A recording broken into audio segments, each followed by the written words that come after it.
I am the eldest daughter in the family, the one who is not favored. Since childhood, I have been taught to be dignified and proper, to set an example for my younger siblings. Yet my fiancé was taken by my seemingly innocent and adorable legitimate younger sister. My younger brothers remember none of my kindness, only resenting me for disciplining them too strictly. Even my parents see me merely as a tool to enhance the family's prestige, always siding with my legitimate younger sister.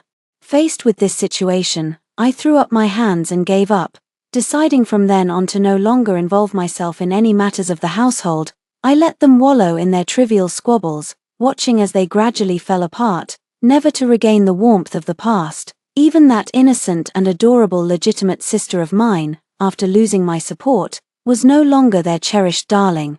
Hello, everyone. Welcome to my channel. Subscribe us to read wonderful stories every day. Now the story begins. The early summer sun was warm, yet I only felt a chill running through my entire body. The reason was my legitimate sister, nestled in our parents' arms, weeping and clamoring to marry my fiancé. That sound nearly broke their parents' hearts. And kneeling beside was my fiancé, Xiao Liu. He stood with his back straight, his eyes filled with tender affection as he looked at his legitimate sister. I have never in my life met a woman as innocent and captivating as Wanqing, in this lifetime. I wish to recognize only her as my destined partner. I beg for your blessing, Miss Wenyu. As soon as he said this, my legitimate sister cried even harder, sobbing and repeating the same few words. She had wronged me, but she and Xiao Lang were truly in love, and she begged me to let them be together. It was as if I had become the villain who broke up the happy couple. Seeing this, my mother's eyes nearly overflowed with pity, and she quickly turned to me to offer a way out. Though her gaze held a subtle warning, Wenyu, as the elder sister, you must learn to yield to your younger sister. Since Xiaolang truly loves Qing'er, you should treat your engagement as if it never existed. For a moment, all eyes in the room were fixed on me, my hands, hidden in my sleeves, clenched into fists. It took me a while to take a deep breath and calm down before I spoke to them. As you wish. Father immediately changed his expression and sternly rebuked, Liu Wenyu. Is this how you speak to your parents? Seeing this, my legitimate younger sister suddenly revealed a bitter smile.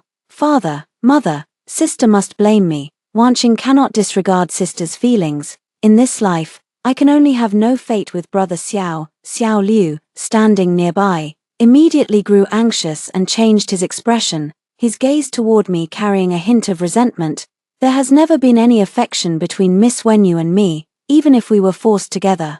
We would only become an unhappy couple. Why won't you us, miss? Seeing them like this, I found it utterly ridiculous. If I hadn't slept lightly last night and come to the courtyard for a walk, I wouldn't have overheard Liu Wanqing and my younger brothers discussing in the hall about summoning Xiao Liu to personally pressure me. I truly thought she would feel guilty. I ignored her and brushed past them, heading straight for the front gate.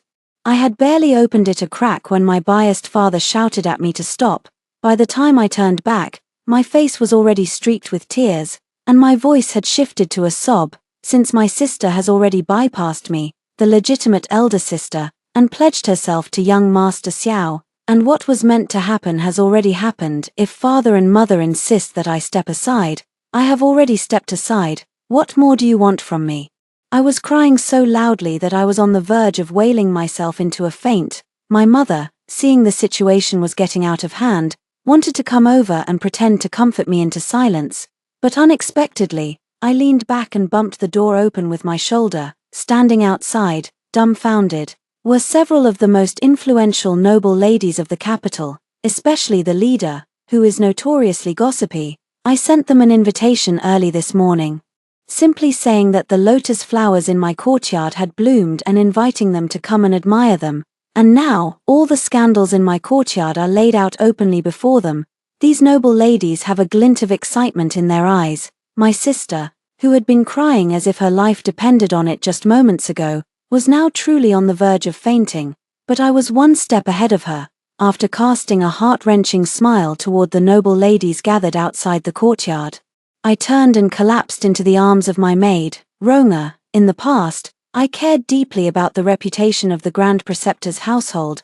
No matter how much trouble Liu Wanqing caused, I always found ways to cover up for her. It's just that the speed at which I clean up her messes can't keep up with the speed at which she creates them. Up until this time, she thought that by acting spoiled in front of our parents and putting pressure on me, I would swallow all the bitterness as I had before, and shoulder all the blame publicly to protect the reputation of everyone else in the household. But she never expected that this time, I've had a change of heart. This grand tutor's residence is so rotten that I alone can't save it anymore. If we're going to rot, let's all rot together. But before everything completely falls apart, I'll make sure to extract myself first. Soon, the news of Liu Wanqing stealing her own sister's fiancé spread throughout the capital. Especially since my words that day were ambiguous, I only said that she and Xiao Liu had done everything that should have happened, without clarifying the specifics. Now whenever Liu Wanqing goes out to attend banquets, people look at her with suggestive glances. The noble ladies in the capital are unwilling to sit with her, afraid it might tarnish their own reputations. Whenever Liu Wanqing suffers humiliation outside, she would return home and go cry to her mother. Mother was angry. And naturally, she wanted to hold me accountable. When the people from her courtyard came to call for me, I refused to go at first. It wasn't until she pressured me with the principles of seniority and respect that I finally put on a pitiful, miserable-looking makeup and dawdled my way over. As soon as I entered, I called out "Mother," but before I could finish a single sentence, I fainted and collapsed. This, in turn, startled my mother, who asked Ronga, who was supporting me, what had happened. I only felt Ronga give my thigh a hard pinch, and then she began to pour out her grievances with tears and sobs. Since the incident, the young lady has been deeply affected. Her health has suffered. These past few days, she has been in a daze, speaking deliriously more often than being lucid. In her dreams, she always calls for you, "Madam." When she wakes and doesn't see you, she becomes despondent and lies back down. Now that she heard you summoned her, she couldn't even walk steadily, yet she didn't call for a sedan chair and came on foot to see you, "Madam." These words were especially touching. When Ronga explained that I had fainted upon entering because I had exhausted myself from walking, even Mother had nothing more to say. After expressing a few words of concern, she had Ronga escort me back. Somehow, news of this matter leaked out. Afterward, whenever Liu Wanqing attended any banquet, she could hardly escape being mocked and ridiculed by others. It was because of her that I had been confined to my sickbed, yet she managed to keep it all under wraps without a hint of exposure. Meanwhile, Liu Wanqing was out and about all day, flaunting herself in public, and when she suffered grievances, she still came to blame me. When these words reached my father's ears, Liu Wanqing was unusually placed under house arrest. Filled with resentment, she came to settle the score with me.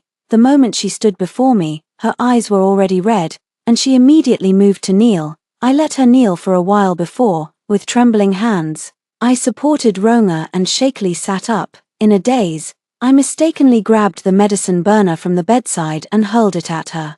Liu Wanqing couldn't dodge in time and was splattered with dust all over. Before she could even cry out, she saw me pointing at the jade pendant at her waist, my hands trembling. This is Yuan Xiao Lang." Before I could finish my sentence, my eyes rolled back and I fainted. When Ronga came to help me up, she took the opportunity to puncture the oxide bag filled with chicken blood hidden under my pillow. Instantly, she screamed in shock and ran outside. On the way, she happened to meet those noble ladies who had visited the mansion the day before. Ronga, covered in blood and looking utterly miserable, told them about how the young mistress had brought Lord Xiao's token to see her, which had provoked her to the point of vomiting blood.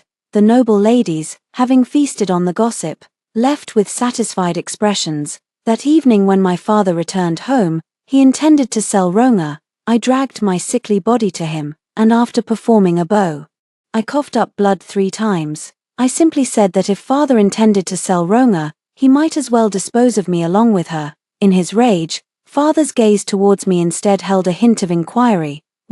He began, "You used to be the one who cared most about the family's reputation." Indeed, when I was young and followed my father to the capital, he had just established his footing in the court. My mother would constantly remind me to be cautious in my words and actions. For someone in my father's position, reputation was of utmost importance. Reputation could even cost a person their life.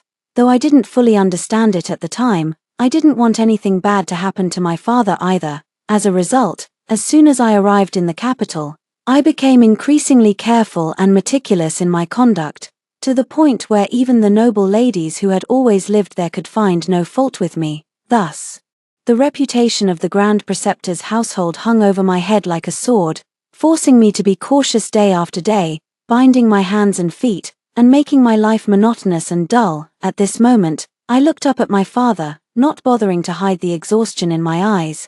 I have lived my entire life with caution, afraid of burdening you, never daring to act recklessly. Now, with my energy spent, all I want is to have a few old friends by my side. Father remained silent for a moment before finally speaking. Nonsense, you are still very young. I gave a bitter smile and offered no reply. He finally left in anger without dealing with Ronga. In the latter half of the night, Ronga and I lay on the couch, covering our mouths and laughing while reading storybooks. If you ask, we were staying up late. How else could we show our haggard, sickly faces without staying up late? My illness can no longer be as severe as before. I need to recover slowly. Now that I've caught my father's attention, if I remain seriously ill, he might summon the imperial physician from the palace. If that happens, I won't be in control of my own situation anymore, and it would be difficult to pretend. I plan to gradually show some improvement recently, but I cannot fully recover. If not, the troublesome old and young in the Grand Preceptor's residence would once again become my responsibility. However, Liu Wanqing has recently had her house arrest relaxed, but she was still told not to show her face at banquets. Resting my chin on my hand, I listened as Ronga reported to me, thinking to myself that my parents are still too trusting of their good daughter. Since Liu Wanqing can't go out to cause trouble, she will definitely go and torment their good sons, my dear younger brothers. These few are all idle and unambitious. When Liu Wanqing gets together with them, they have caused quite a few absurd incidents. In the past, with me keeping them in check, we could barely maintain a facade of peace, though it made them resentful. Now that I'm no longer controlling them, let's see what kind of tricks they can come up with. Sure enough, just 4 days later, there was a commotion in the front courtyard. The maidservant of my second brother, Liu Jinju, came weeping to knock on my courtyard gate. Eldest miss, please go quickly and save second young master. The master is about to beat him to death. I was playing cards with Ronga, Liana, and Sua. We let her cry outside for most of the day before finally sending Ronga to reply. Our young lady is unwell and has finally managed to rest. How dare you make such a racket here? But young master, Before the maidservant could finish, Ronga slammed the door shut with a bang, coldly replying through the door. Our young lady said, "Come back when is really dead." Liu Jinzu's maid, Shuer, was usually quite adept at handling matters, but when she saw Liu Jinju being close to Liu Wanqing and only confiding in her about everything, it was only when Liu Jinju got into trouble and someone was needed to face their father's anger and take the blame that he remembered me. I sat in my room, listening to the commotion outside, a cold sneer unable to leave my lips. If I couldn't resist her crying now, it would be me crying later. This had happened so many times before that just by sitting here, I knew exactly what would happen if I went. It was nothing more than my father's rage was at its peak, yet he couldn't bring himself to truly lay a heavy hand on his precious son. None of the women in the room dared to speak up in his defense, waiting until I arrived to be pushed before my father like a savior by my mother and legitimate sister.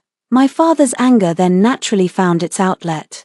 At the very least, it was a slap across the face, leaving my cheek swollen for half a month, unable to go out and be seen. The main punishment was the whip, lashing me until my skin split and flesh tore, all because I had failed to properly discipline my younger brother. By the time father's anger had been fully vented, when it came to punishing Liu Jinju, it was nothing more than a light sentence of kneeling in the ancestral hall for 2 days. At first, Liu Jinju still felt guilty about my injuries, but after Liu Wanqing sneaked him food a few times in the ancestral hall and whispered in his ear that I had been cursing him behind his back for being incompetent and dragging me down, his resentment toward me only grew stronger. Elder sister manages the household on mother's behalf, so she had no choice but to take the blame for you. It's only natural that she resents you for causing her trouble. Liu Wanqing spoke lightly, with just a few words turning my concern for Liu Jinju into resentment. Then her eyes reddened as she looked up at her much taller brother with a worried expression. "Second brother, you really frightened me back then. I had already made up my mind that if father was going to beat you, I would risk my life to protect you. I never expected elder sister would get there first. I'm so useless, will you blame me for this? Of course not, Liu Jinju answered firmly at the time, I'm not a fool. I can clearly see that you're the one who truly cares for me. How could I ever bring myself to blame you? Since things had come to this point, what followed was a heartwarming scene between the siblings. At that time, I stood behind the curtain, thought for a moment, handed the basket of pastries I was carrying to Ronga, and turned to leave by myself. Now, when I look back on this memory, I find myself feeling an unexpected sense of anticipation. Back then, Liu Wanqing had vowed so loudly to take the punishment in Liu Jinzu's place, but she was always thwarted by me, the villain, who stepped in first every time. Now that I, the villain, am not present, I wonder if Liu Wanqing will truly keep her vow as she swore, even if it means risking her life to protect Liu Jinju. The answer is no. The next day, I slept until the sun was high in the sky. As soon as I opened my eyes, I was met with Ronga's face, eager to share the latest gossip with me. She said Liu Jinju was nearly beaten to a cripple by the old master and is now lying half dead in his own courtyard. Liu Wanqing was not much better off. The trouble this time was caused by her. Bored out of her mind, she actually asked Liu Jinju to take her to visit a brothel. Unfortunately, her actions were too conspicuous, and she was recognized. The Grand Tutor's son and daughter were seen entering and leaving a brothel, engaging in debauchery in broad daylight. This became a handle for others to use against their father, who was severely criticized in court. Their father had always valued his reputation above all else and was naturally furious. However, he still retained a shred of reason. Before resorting to family discipline, he first interrogated the two of them. Liu Wanqing was facing her father's wrath for the first time and was completely terrified, desperately shifting the blame onto Liu Jinju. Liu Jinju was beaten half to death. According to my friend who works in the front courtyard, the look second young master gave the young lady at that moment was truly unforgettable. Ronga was extremely excited, her cheeks flushed and her eyes sparkling with delight. I just smiled at this, neither confirming nor denying. Old man Hun has been beating me all these years, and finally, he's vented his authority on his own precious children. I wonder how heartbroken he'll feel after it's all over, but that's none of my concern.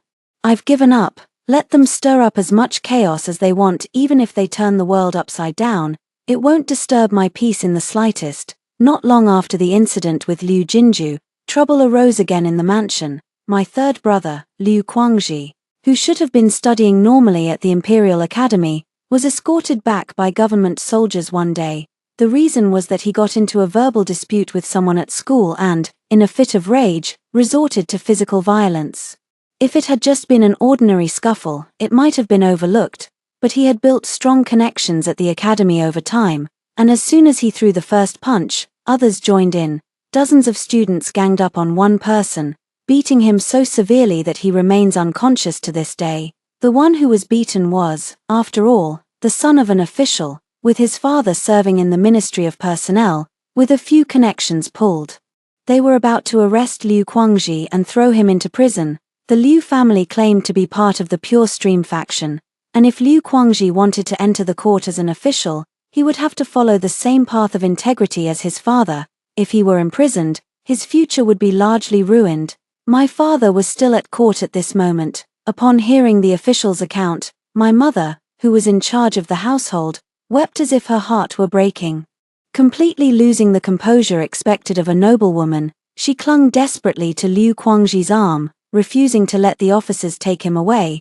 The officers pretended to hesitate for a while before speaking with feigned reluctance. We could temporarily release him, but the bail money would likely be. Fearing they might change their minds, my mother immediately summoned the accountant to fetch the money from the accounts. The accountant returned quickly. But instead of a chest of silver ingots that should have been carried by two people, he held only a small box in his hands. Mother was so enraged that she immediately scolded him for his incompetence. However, after taking the account book, her face turned pale with sorrow. It turned out that after I fell ill half a month ago, I had ostentatiously returned the authority to manage the accounts to my mother, Ronga, and Liana, carrying the account books. Had taken a detour through more than half of the Grand Tutor's residence. naturally letting Liu Wanqing know about this matter. From then on, she would go to her mother's place every day to linger and cling. One moment she would ask for money to buy clothes, the next she would want to bid on jewelry against princesses and noble ladies. Her mother, having been out of touch with such matters for years, had no idea how meager the family savings were. Out of affection for Liu Wanqing, she simply indulged her every whim, until now, when Liu Quangji was about to be taken to prison, the family couldn't even scrape together his ransom money on the spot. Those sums of silver had transformed into Liu Wanqing's dazzling and splendid adornments. After Liu Quangji was taken away, Liu Wanqing appeared at the doorway, skipping and bouncing. Wearing the hairpin she had won at the Pearl and Jade Pavilion for 500 taels of silver, unaware that her brother was about to have his future completely ruined over those same 500 taels, even Liu Wanqing proudly twirled in front of her mother, then playfully clung to her arm with a charming pout. Asking if it looked good, her mother stared at the dazzling hairpin with reddened eyes, and after asking Liu Wanqing the price, she immediately tried to drag her to return it and get the money back. Liu Wanqing naturally refused to go, crying and shouting that when I was in charge of the accounts, I had already skimped on her clothing and accessories, and now that her mother was managing the household, how could she be so heartless too? Her mother was furious at that moment, her hand trembling as she pointed at Liu Wanqing. Before, you accused your elder sister of shortchanging you.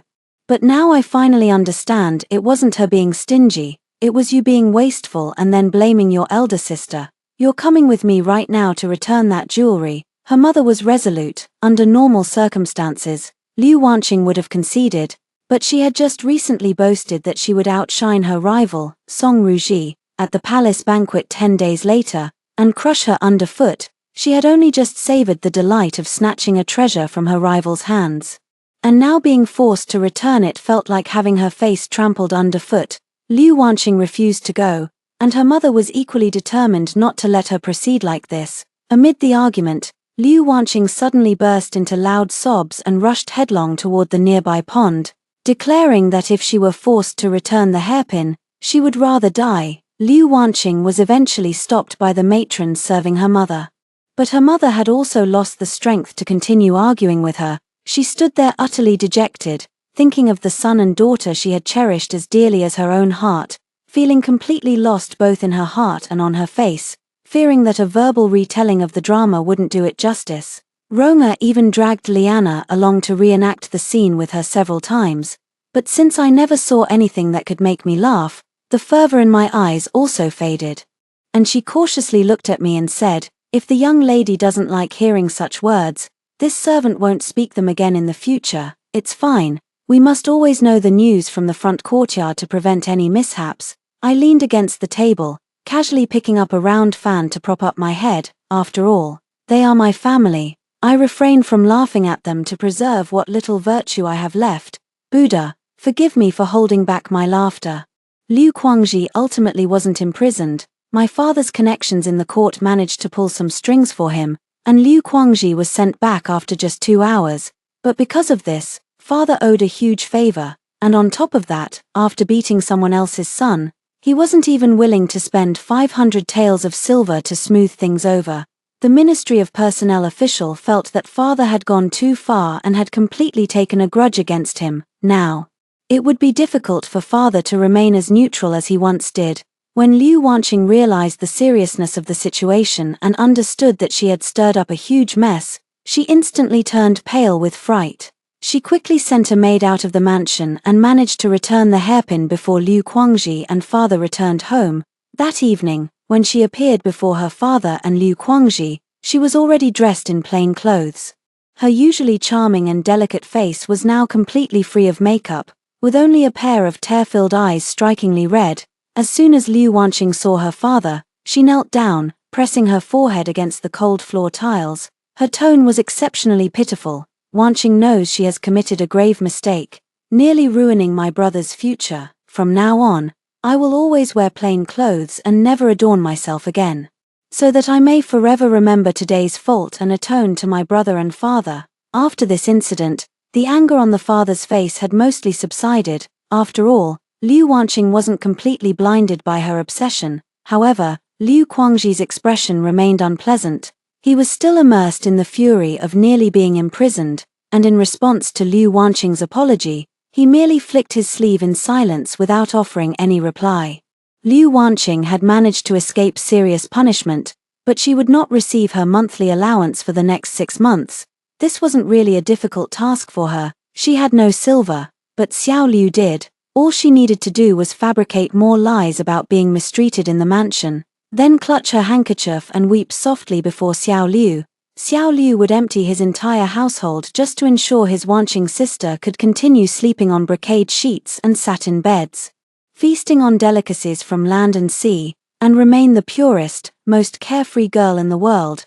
As for how the old lady in his mansion felt about Liu Wanqing spending Xiao Liu's money as freely as flowing water even before she had crossed the threshold, I really couldn't say, but that was all in the future. That very night, Mother Wang from my mother's courtyard knocked on my gate, saying that my mother's headache had flared up, and she couldn't sleep, so she wanted to see me. So I loudly told Ronga to quickly invite Mother Wang inside. Just that short sentence caused me to cough 5 times and vomit blood twice. When Mother Wang opened the door, she saw me draped in a thin robe, leaning weakly against the doorframe, coughing up blood. The plain handkerchief in my hand was already stained red, and drops of blood trickled down from one corner of the cloth. Mother Wang opened her mouth but couldn't speak for a long time, and in the end, she left in a huff. I didn't go to see my mother, but she, on the other hand, began to worry about me. The next day, she had a lot of tonic medicines prepared and came over with her maids and servants in a grand procession. She wanted to see me, but I was unconscious and didn't want to see her. Having grown accustomed to the exotic flowers and treasures in Liu Wanqing's courtyard, my mother glanced around my plain and simple yard, which boasted nothing more than a large lotus pond, and spoke with some anger. "Why is Wenyu's residence so shabby? Could it be that you wicked servants have been bullying my child while she was ill?" The maids Lotus Pastry, Osmanthus Cake, Donkey Burger, and Mapo Tofu immediately knelt in unison, crying out their innocence, explaining that the courtyard's arrangement was entirely according to my own wishes. Knowing that among them, Ronga was the closest to me, my mother called her forward to speak. Ronga wiped away a handful of tears, took a deep breath, and then began in a pitiful and sorrowful tone. "Over the years, the young lady has been managing the household accounts and knows that the family's savings are meager, with monthly allowances often falling short. To ensure that the master and mistress eat and drink well, and to avoid shortchanging the young masters and little miss, she has practically deducted her own share and distributed it to the various courtyards in the estate." Ronga spoke with a choked sob, her tone growing increasingly sorrowful. "Last winter, to ensure the young miss could have the warmest silver-thread charcoal, Our Lady didn't even allocate any charcoal for her own room. She only left some for us servants. Enduring the entire harsh winter in bitter cold, by early spring, her health began to fail, and now, with the distress caused by the young miss and young master Xiao, she simply can't hold on any longer." Ronga was spinning tales outside, and as I listened from within, I gradually furrowed my brows. Her exaggeration was so over the top that I almost felt sorry for myself. After all, I'm actually quite resilient to the cold, and the winters in the capital aren't particularly severe. Going without charcoal in winter is perfectly manageable. However, Mother was as if struck by a heavy blow, staggering back 3 steps in a daze, tears streaming down her face.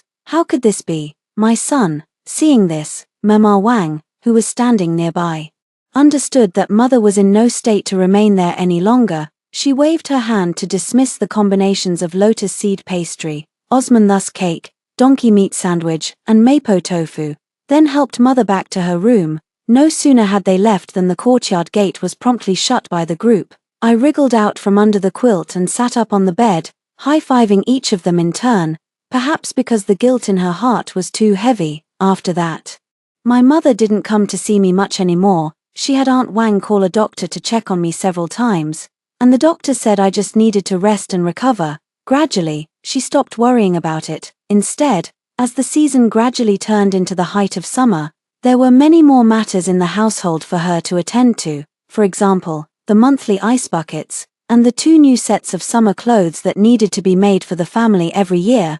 These are all major expenses. Liu Wanqing, for once, showed some sense and took the initiative to pawn the hairpins and jewelry from her room, using the silver to help cover household expenses. This act helped her win back her mother's favor. However, whenever Liu Wanqing went out afterward, she couldn't avoid a few taunts from other noble ladies, especially her arch-rival, who kept a close watch on Liu Wanqing and was eager to spread any sign of her downfall throughout the city. When she returns home, she still has to dress plainly like a new widow, acting meek and submissive in front of her parents and elder brother, trying to please and curry favor. Her parents were still alright, and Liu Guangji usually treated Liu Wanqing with some consideration, but ever since that incident, he had never shown her a good face again. Liu Wanqing was seething with anger inside, but had nowhere to vent it. It happened that Liu Jinju had recovered from his injuries and was able to leave the hospital and move around. Her mind began to churn with numerous schemes once again. Liu Wanqing's current arch-rival, Song Ruji, was once her closest confidant. In the past, that girl had treated Liu Wanqing with utmost sincerity, all because she secretly admired Liu Wanqing's handsome older brother, Liu Jinju. Liu Wanqing had once promised to act as a matchmaker and help bring the two together. But she was afraid that once Song Ruji had her wish fulfilled, she would no longer be so eager to please her all day long. After all, having the daughter of the Minister of Revenue constantly trying to curry favor with her, making her the powerless daughter of a grand preceptor, the center of attention wherever she went, was truly an unparalleled experience. At that time, however, Song Ruji was deeply infatuated with Liu Jinju.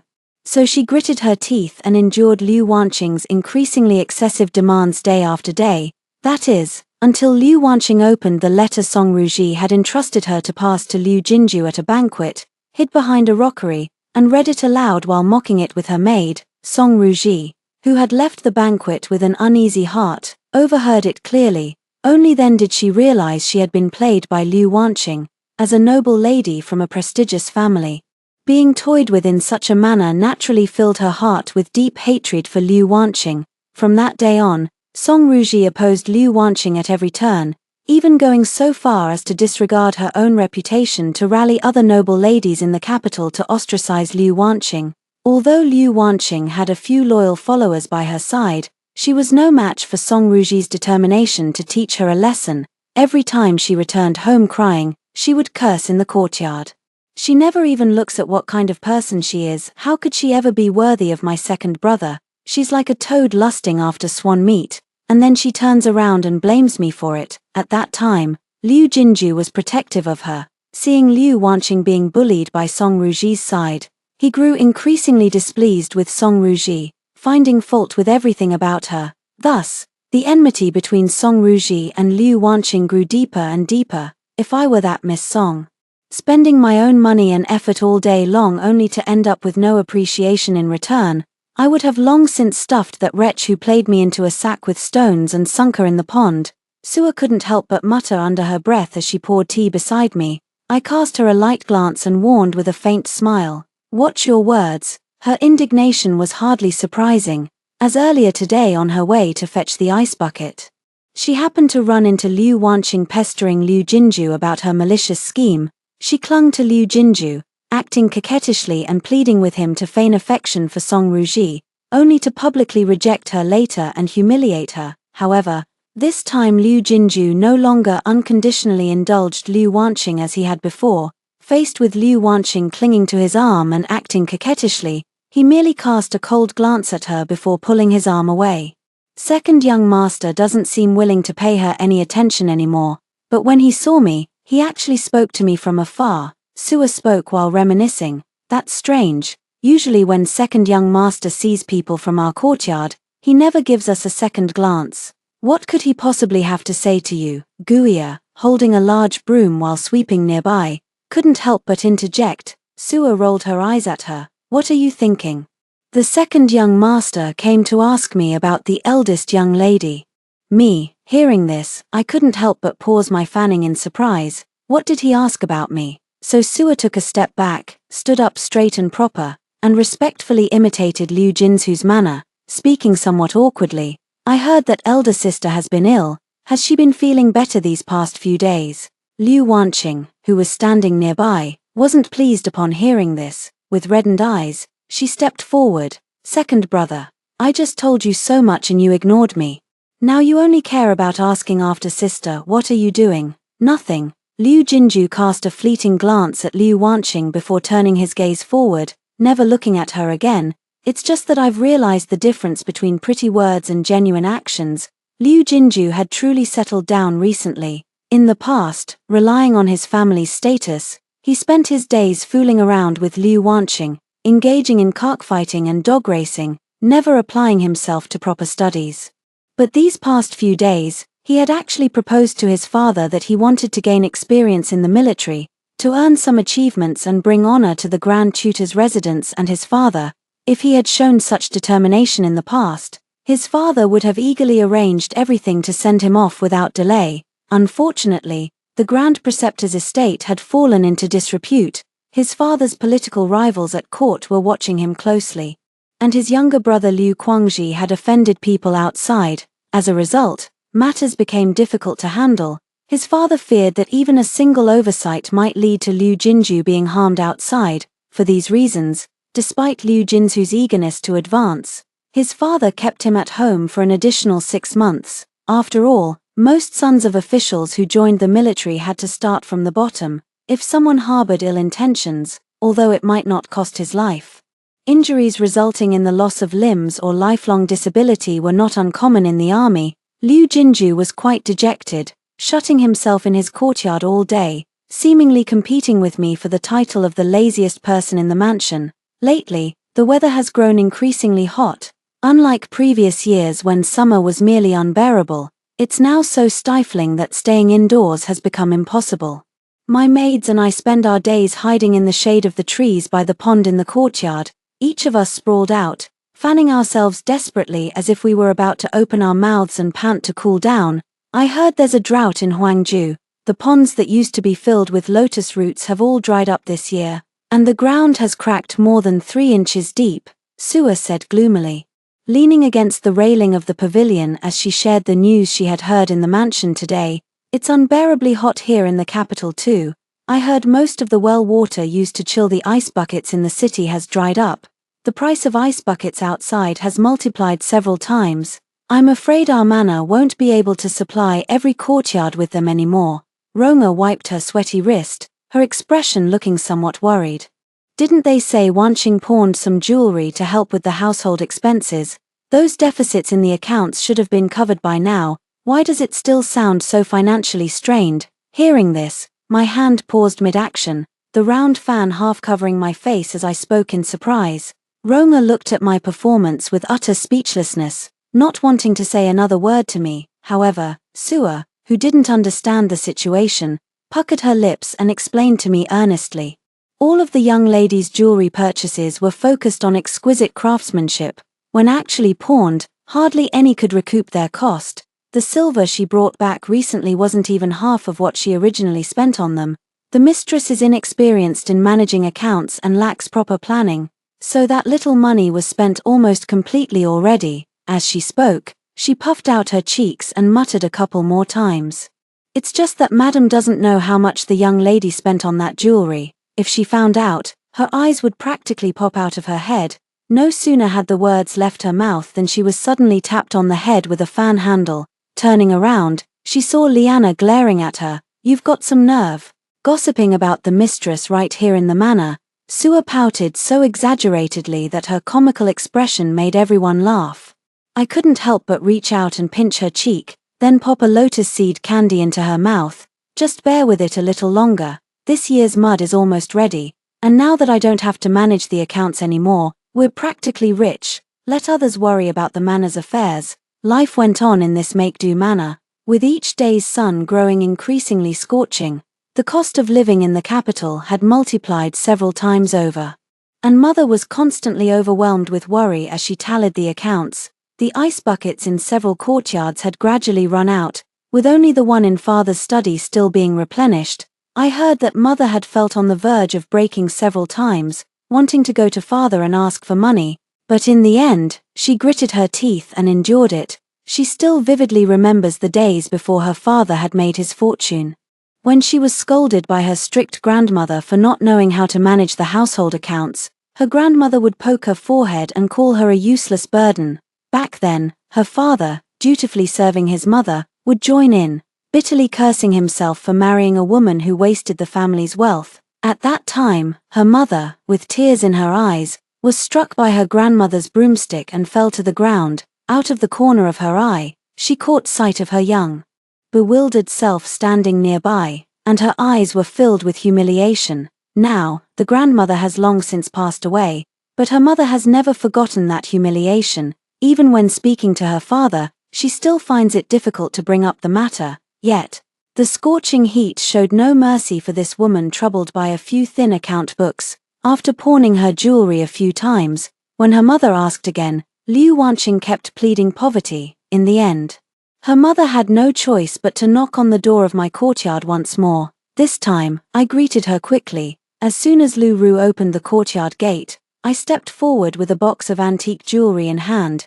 eagerly offering it to my mother. My mother didn't reach out to take it immediately. Instead, she let her gaze sweep over my shabby courtyard, her expression already tinged with a hint of guilt. Then her gaze fell on the jewelry box in my hand, its corner already worn and frayed. After a long silence, she lifted her somewhat stiff arm and took it from me herself.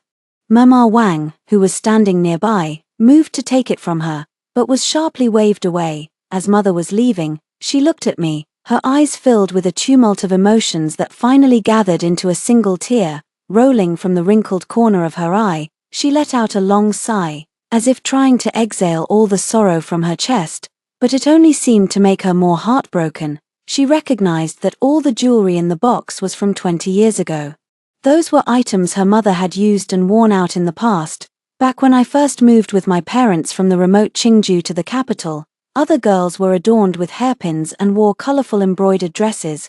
When they gathered together, they shone brightly like celestial fairies. But I, in my plain clothes and simple skirt, naturally stood out and didn't fit in with them.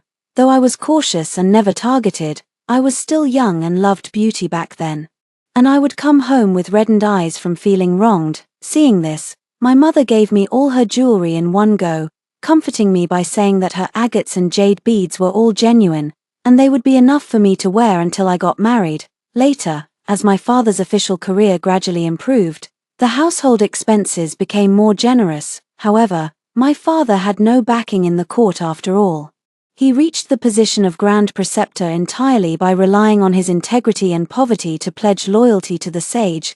To maintain the integrity of a pure scholar, it was unwise to amass or flaunt wealth, so my mother and I continued to dress simply. Back then, I understood that the more impoverished and upright we appeared in public, the more people would praise my father for his noble character, and the safer his situation would become. Over time, this became a habit of mine. Even though my mother and sister now possess many pieces of jewelry befitting noble ladies in the capital, I still have little interest in adorning myself. In their eyes, my sister is charming and delightful, a pleasure to be seen with, while I am utterly dull. I don't know if it's because those years of constant anxiety left too deep an impression on me, making it impossible to forget the vigilance that was carved into my bones. Even now, the ones on the dressing table are still all those that my mother gave me back then. The jewelry my mother gave me reflected the mindset of Qingzhou's common people when buying and selling goods over 20 years ago, simple in style, but genuine in material and substantial in value. The whole box was pawned, and it actually fetched more silver than what Liu Wanqing had sold off before. The next morning, as soon as Liana opened the door, she saw 2 large ice buckets placed at the entrance of my courtyard. The servant delivering the ice wiped the sweat from his brow and smiled at Liana, saying, "The mistress has instructed that the supply for the master and the eldest young lady will not be cut off from now on." I smiled but hadn't yet had the chance to tell him to take the things back. Just then, a commotion was heard from the front hall. Rong'a found out that Liu Wanqing was pulling on Liu Huaiguang, who hadn't been home for months, and crying about her grievances. Liu Huaiguang was the eldest son in the family, born a year later than me. By age, he should have been close to me, but his circumstances at home were completely different from mine.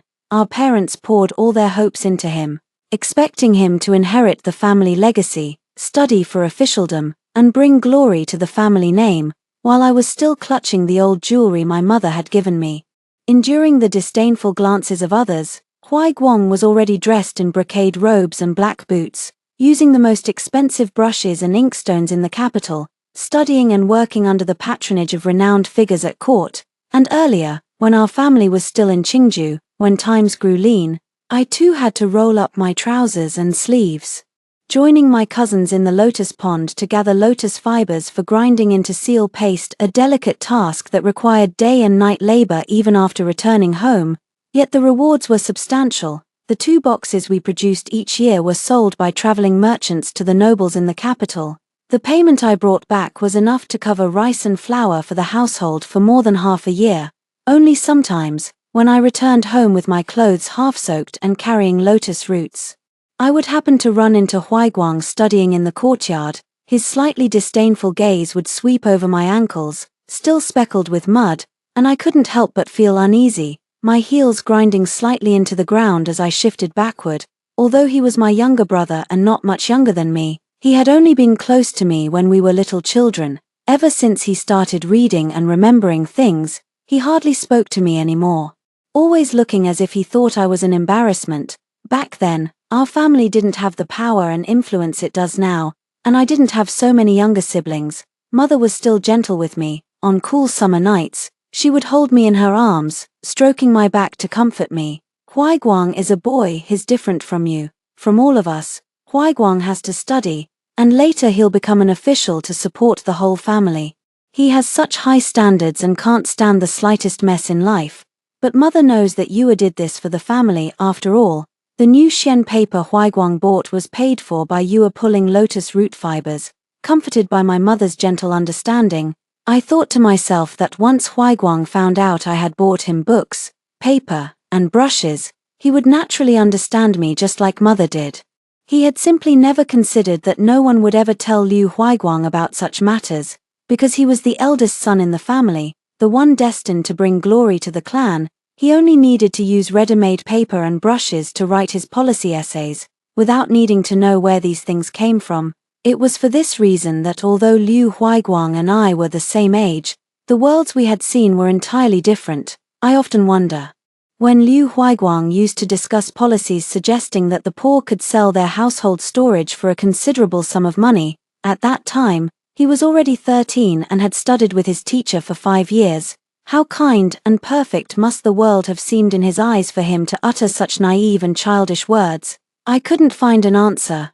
I only knew that even when he used the new brush bought with the money from selling lotus root silk ink paste, he still looked down on me for going into the muddy pond to gather lotus root silk, so I stopped going home through the main gate, deliberately avoiding the resounding sound of his reading and the ambition it couldn't conceal. Later, when Wanqing came along, she was raised in luxury and carried the unique, dazzling arrogance of a noble lady from the capital. Liu Huaiguang liked her even more. Whenever he returned from an outing, he would always bring something for Liu Wanqing, the fashionable items popular among the young women of the capital. Liu Wanqing could obtain every single one of them from Liu Huaiguang. This time, Liu Huaiguang brought back a pair of 9 linked rings for Liu Wanqing.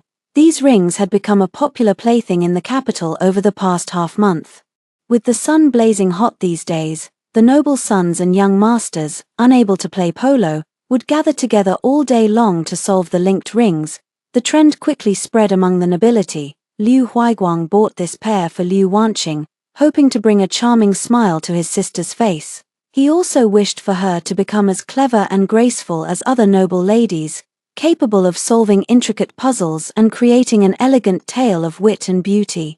He could also use this to show off in front of his classmates for a while, but he never expected that Liu Wanqing wouldn't even glance at it. She just nestled into his arms, crying with grievance. Liu Huaiguang always wore his fine clothes neatly, but now Liu Wanqing's tears had soaked several spots on the front of his robe. He instinctively frowned and called for Liu Wanqing's maid, Shuang'er, to come forward and explain the matter clearly. Shuang'er had learned her mistress's way with words perfectly, only mentioning that the household accounts had been tight recently, so Liu Wanqing pawned her own jewelry to help cover expenses.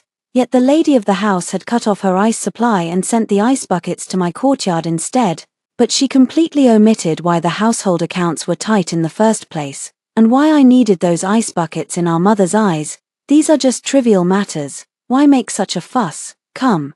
Come, see what Big Brother has brought you. Liu Huaiguang thought Liu Wanqing was throwing a tantrum because their mother had cut off her ice supply, and believed that having their mother restore it would solve everything.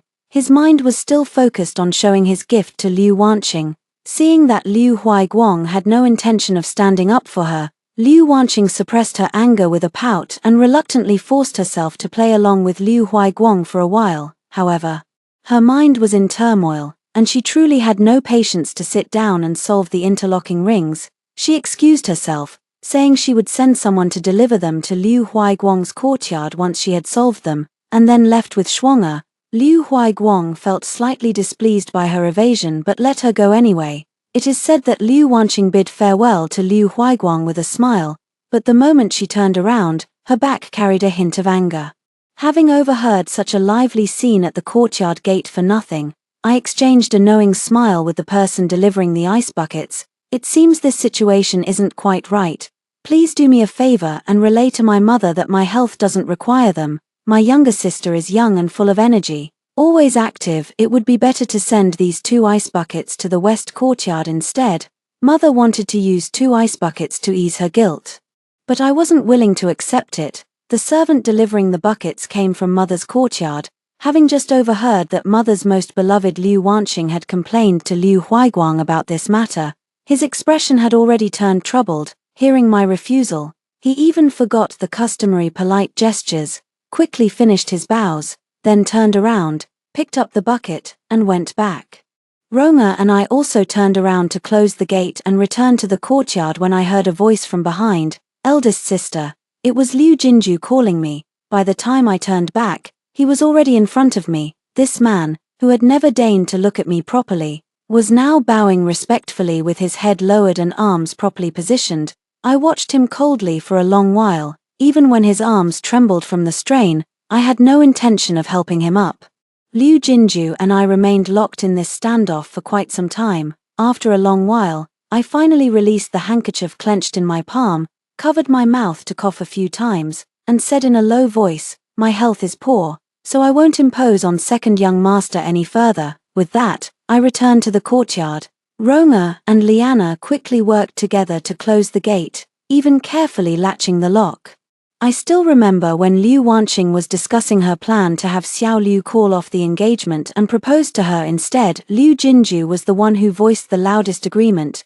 During these days of slacking off, it was fine as long as I didn't see him in person. I could still calmly listen to the commotion. Now that I've seen him in person, I feel nothing but hatred and an itching in my hands, wishing I could slap him hard across the face. Over the years, Mother has been unwilling to manage household affairs, keeping me in the mansion year after year. Now, at 17, I am a full-grown young woman. My marriage with Xiao Liu was supposed to take place this year. The Xiao family is wealthy and prominent, which would have restored some dignity to me, a girl who has been kept waiting for so long. But my younger brother and sister ruined it with their own hands, in the most humiliating way possible. They are not ignorant children. They cannot fail to understand what awaits a girl of my age if she is rejected in marriage. Yet, driven by the hatred in their hearts, they did exactly that, completely disregarding the care and affection I have shown them over the years. I loathe Liu Jinju with all my heart. Just as Liu Jinju once did not wish to see me, I now have no desire to see him. Liu Jinju also noticed this, calling out to me from beyond the high courtyard wall, his voice tinged with fluster and unease. "Elder sister, I have been diligently studying as you instructed before, but now there are parts in the books I cannot understand. Could I trouble you?" As before, to clear up my doubts, my temper flared instantly. I halted my steps toward the room, moved a few paces to the corner, and dug out a blue brick, weighing it in my hand. I then began estimating Liu Jinzu's position on the other side of the high wall. Lu Ru and Hu Shao, standing beside me, quickly grabbed my arms from both sides to stop me. In the end, under their pleading expressions, I let go of the brick, covering my mouth with my hand. I let out a few sharp, feigned coughs. Rong'er immediately shrieked by the courtyard gate, "Miss, you're coughing up blood again. Miss, please go lie down and rest. Miss." The doctor said your illness requires quiet recuperation, you must not be disturbed in the slightest, miss. The noise from outside the courtyard soon ceased and did not return for a long time. I lay back in the cool chair, still filled with a bellyful of gloom. It wasn't until Guia returned from her morning shopping trip that she brought back some good news. They're back, the little maid exclaimed, her eyes sparkling. Who's back? Sua, who was nearby, leaned in to ask. Xiao family's second young master has returned, and he brought a message from the eldest young master for our young lady. After saying this, the two young maids became excited simultaneously, their faces blushing with shyness. The reason was none other than that Xiao family's second young master, Xiao Zong, was the most dashing figure in the entire capital. With just his handsome appearance alone, he had become the dream man in the spring chambers of many young maidens in the city, not to mention his elegant speech, gentle eyes, and his mastery of both literary and martial arts. Today I met Guia, and his favoritism was already evident from his words. Xiao Erlang, the eldest young master of the Xiao family. Just thinking about it, I couldn't help but laugh, feeling that Xiao Changye was truly pitiful. With such an outstanding younger brother, no wonder he complains every year about being unjustly blocked from many romantic opportunities, making it difficult to even arrange a marriage. He often complains that the young ladies he interacts with all have ulterior motives, each one aiming to marry his younger brother. There was a hint of teasing in these words. Xiao Changye himself was an outstanding figure among his peers. In recent years, he had taken over the Xiao family's business and led their merchant caravans back and forth between the capital and the northwest, successfully closing several major deals. Although the Xiao family were merchants, they could now be considered one of the wealthiest families in the capital city. Xiao Changye had ambitions that stretched far and wide. Each year, he traveled with his merchant caravan between the capital and the northwest, spending less than 2 months at home. Every time a matchmaker arranged for him to meet a young lady, he didn't even have time to see her face before he was already leading his camels and transporting goods through the yellow sands of the northwest. When he returned, the girl had long since become another man's wife. Xiao Changye himself didn't seem to care, always joking self-deprecatingly, "This is heaven's will. Telling me to make more money, not taking a wife actually saves me a lot of expenses," the young maids whispered behind his back, calling him a miser. Yet every time I entrusted Xiao Changye with sending goods to the western regions for sale, he would return every last bit of the silver earned back to me. He had someone tell me that the nobles and royals of those western regions were quite amazed by the fineness of the mud I made. Some smaller kingdoms even designated the few boxes of lotus fiber seal paste produced each year as exclusively for royal use. After all, it takes over 200 days of work each year to produce just 2 boxes of this seal paste, so its quality is naturally exceptional. With many people in my courtyard, the young maids follow me year after year, gathering fibers from the large lotus pond and grinding the paste. This was why, even though my father's salary was meager, I could still manage to support the family's daily expenses and even save from my own mouth to pave the way for my younger brother's official careers. Xiao Changye used over a dozen boxes of ink pads to exchange for many gold artifacts and agates in the western regions. Upon returning to the capital, he immediately displayed them in the Xiao family's shops and only sent my share to me after selling them at the most favorable prices. His reliability and trustworthiness in handling affairs fully reflect his character. Now he has sent word through Xiao saying the merchant caravan won't return to the capital for another half-month. Knowing that I'm ill and likely have many expenses to manage, he had Xiao bring my share of the profits back to the capital in advance. Xiao will come to deliver the silver to me tomorrow after settling the accounts at home. This time, it will be considered as the Xiao family paying upfront to purchase those rare artifacts. Finally, he also asked Xiao to inquire on his behalf, having heard that I was seriously ill, whether he would be allowed to visit me when he returns. I smiled. In previous years, when I entrusted Xiao Changye with selling goods, the process often went through several intermediaries. He knew I feared that if my younger siblings in the household found out I had ways of making money, they would become even more extravagant, so he always helped me conceal it well. Between him and me, we have barely met face to face a few times. I honestly don't believe our relationship is deep enough for this.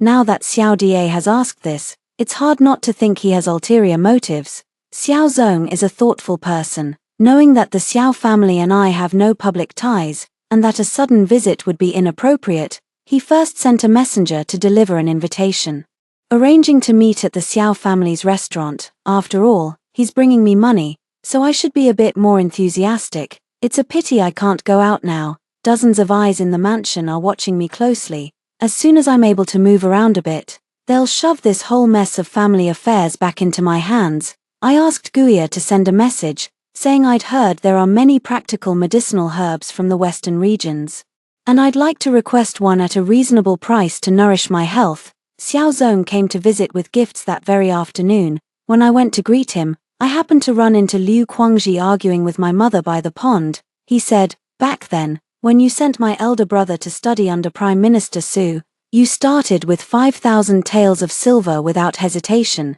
You were so willing to spend on him. But now you're reluctant to spend on me." His expression was gloomy. And seeing his mother remain silent, his dissatisfaction grew. He took a step closer and spoke fiercely. "I heard that even second brother, who is so reckless and irresponsible, has had his arrangements made by you, mother, and he'll be leaving home in half a year. If you say there's no money, then where did the money come from?" I felt rather wronged on her behalf. I had heard about Liu Jinsu's matter earlier. It was entirely arranged by father. Mother truly had no ability to handle such things. At that moment, mother could only stare at Liu Guangji, unable to speak, her tears flowing as her expression grew increasingly dejected. Father was rarely home these days, and even when he did return, he would only stay briefly before leaving. It was difficult for mother to even speak with him now. Moreover, even as a woman, she could sense that many eyes were now fixed on the Grand Tutor's residence. How could she dare to let Liu Guangji act recklessly again, just as Liu Guangji happened to catch sight of me nearby?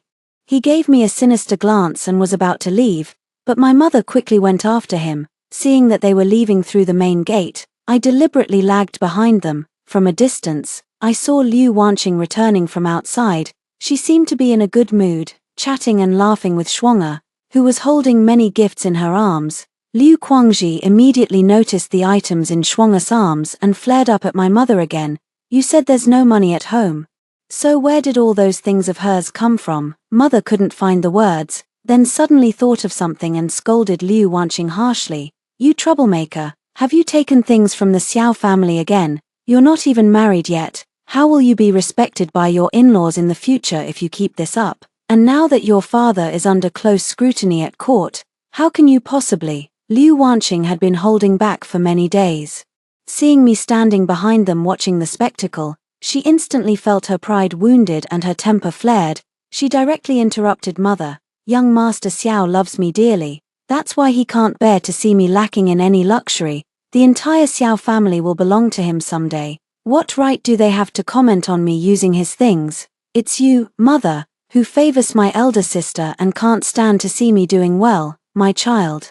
I'm only afraid you'll be looked down upon in the future." Mother's tears welled up in her eyes. "Looked down upon? Everything young Master Xiao gives me is the finest in the capital. What do you mean by looked down upon? I think it's my elder sister who's been engaged for years and only received a shabby flute. That's what I call being looked down upon." As Liu Wanqing spoke, she shot a glance toward me. I continued to turn my head away, pretending to be ill. By not stepping forward at this moment, I only fueled Liu Wanqing's arrogance further. When Xiao Liu first became engaged to me, he also said he admired my character and personally crafted a bamboo flute as a token of his affection. Later, he said that someone like me always made him feel distant. Until Liu Wanqing approached him, her vibrant and radiant nature moved him, making him realize his true feelings. Liu Wanqing always remembered that Xiao Liu had personally made a flute for me. She believed it was the Xiao family looking down on me. Seeing it as evidence of my failure, she seemed to no longer care about the gossip surrounding her and the Grand Tutor's residence, only striving to prove to the world that she was a more precious existence than I. Her mother was so angry that she stepped forward and raised her hand to slap Liu Wanqing.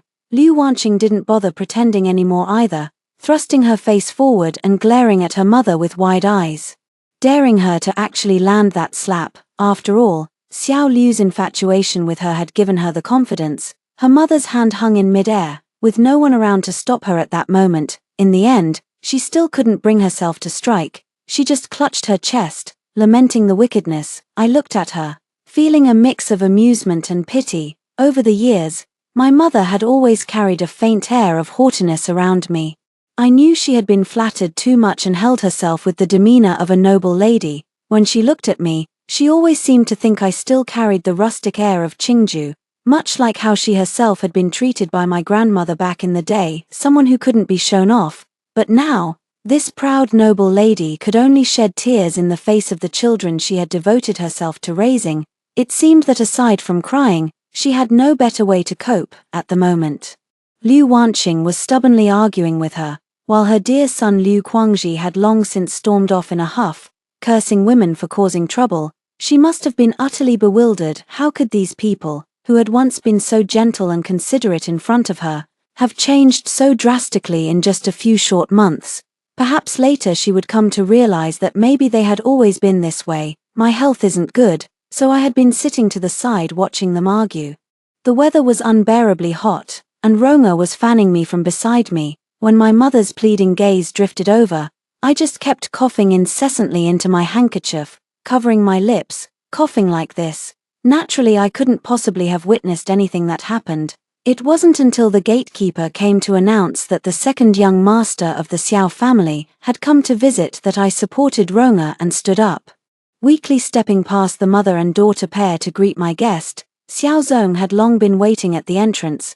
Behind him followed two servants from the Xiao family, each carrying 2 boxes wrapped in silk. He himself was dressed in fine brocade robes, holding a black sandalwood fan in his hand, standing tall and graceful. Although he came from a merchant family, he carried an indescribable air of nobility and elegance about him.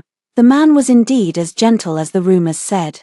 Even when stopped outside, he showed no annoyance. With a spring-like smile curling at the corners of his lips, he cupped his hands in a polite gesture and said, "Then I'll trouble you, brother, to make a trip and announce my arrival." Then, seeing me approach, he greeted me with proper etiquette, his every move exuding elegance. Liu Wanqing had originally intended to come out to watch the commotion, but now her gaze fell on Xiao Zong, and the astonishment on her face was impossible to conceal.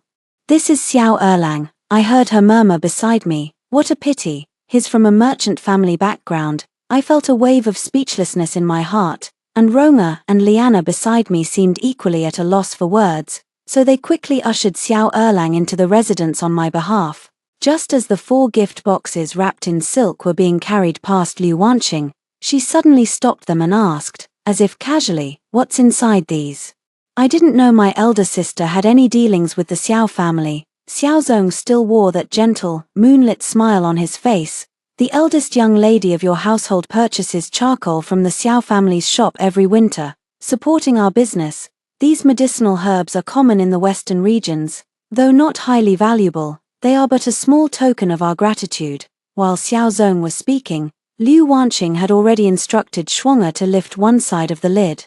She ran her hand over the contents for a moment, and upon confirming that they were indeed common, low-grade medicinal herbs, a trace of contempt crept into her smile, not directed at Xiao Zong, but at me. It was as if she had found another way to triumph over me. When she spoke again, her voice was noticeably sweeter. "Brother Xiao might not be aware, but my mother is currently managing the household affairs. Sending these 2 gifts to the eastern courtyard might not yield much benefit. However, I find Brother Xiao quite amiable. I'll speak to my mother later, and I assure you, our cooperation with the Xiao family will not be cut off this winter." As soon as these words were spoken, the expressions of the people around me shifted noticeably. Roma, standing beside me, clenched her fists tightly. "I actually think it's fine. Liu Wanqing has taken a liking to Xiao Erlang, calling him Brother Xiao at every turn, eager to stir up trouble in front of him. But does she still remember that she's currently being supported by another Brother Xiao? Her current audacity is simply because she hasn't yet suffered under the hands of the Xiao family's matriarch." Xiao Zong's smile remained unchanged, but his obsidian-like eyes grew a few shades colder, and his words became more perfunctory. "Oh, is that so? Then I must send someone to pay respects to your family's matriarch another day." Even as Xiao Zong and I made our way to the reception hall, Liu Wanqing continued to follow us. I gave her a few hints to leave first, but then she started acting coquettishly with me. Sister, you're not in good health now. Wanqing also wants to hear more about how you and brother Xiao talk, so I can learn a bit and help mother out in the future. So I smiled warmly and asked her, then do you still remember why I'm not in good health? Her sweet, naive smile cracked. She glanced at Xiao Zong, who was calm and composed, and finally left reluctantly. Please give my regards to the lady of the house and the eldest young master. I smiled as I spoke, instructing the servants to serve tea. Though he witnessed such a farce upon his first visit, he didn't say much. He efficiently had his men bring the items for my inspection before hastily taking his leave. I heard that just as he reached the mansion gate, he coincidentally encountered Liu Wanqing again. She pestered Xiao probing in roundabout ways to gauge his attitude toward me. But Xiao deftly sidestepped her questions. Thus, she added another mark of resentment against me in her heart. When I returned to the courtyard and peeled back the layer of herbs covering the surface, I saw 4 cases neatly filled with silver ingots. Ronga was completely stunned. Miss, how did we manage to earn so much silver this time? It's because Xiao Da gave us a favorable deal. Xiao Da is a merchant who always calculates carefully. When he returns later, he will surely have some requests for the Grand Preceptor's residence. I led the maids to pry open the floor tiles of the vegetable cellar and sealed the silver we earned from selling the ink paste. Patting my hands covered in dust and mud, I felt quite satisfied. Whatever, with this silver, we can live quite comfortably even after leaving the Grand Preceptor's residence. Ronga's face also lit up with a smile, looking very hopeful about the days to come. I knew Xiao Changye had some intentions, but I never expected that upon his return half a month later, he would directly send a matchmaker to propose marriage. Liu Wanqing was the first to hear the news. After confirming that the suitor was the elder Xiao brother rather than the younger one, she was so delighted that she clapped her hands. She said that an unmarried woman of my advanced age was most suitable for a lowly merchant household. However, her expression changed when she saw the sedan carriers sent by the Xiao family all dressed in silk. Perhaps she was reminded again of the ethereal younger Xiao brother. As Liu Wanqing looked somewhat resentful, she shot me a sharp glare and said with a sour tone, I really envy you, sister. You can attract merchants to propose marriage without even stepping out of the house.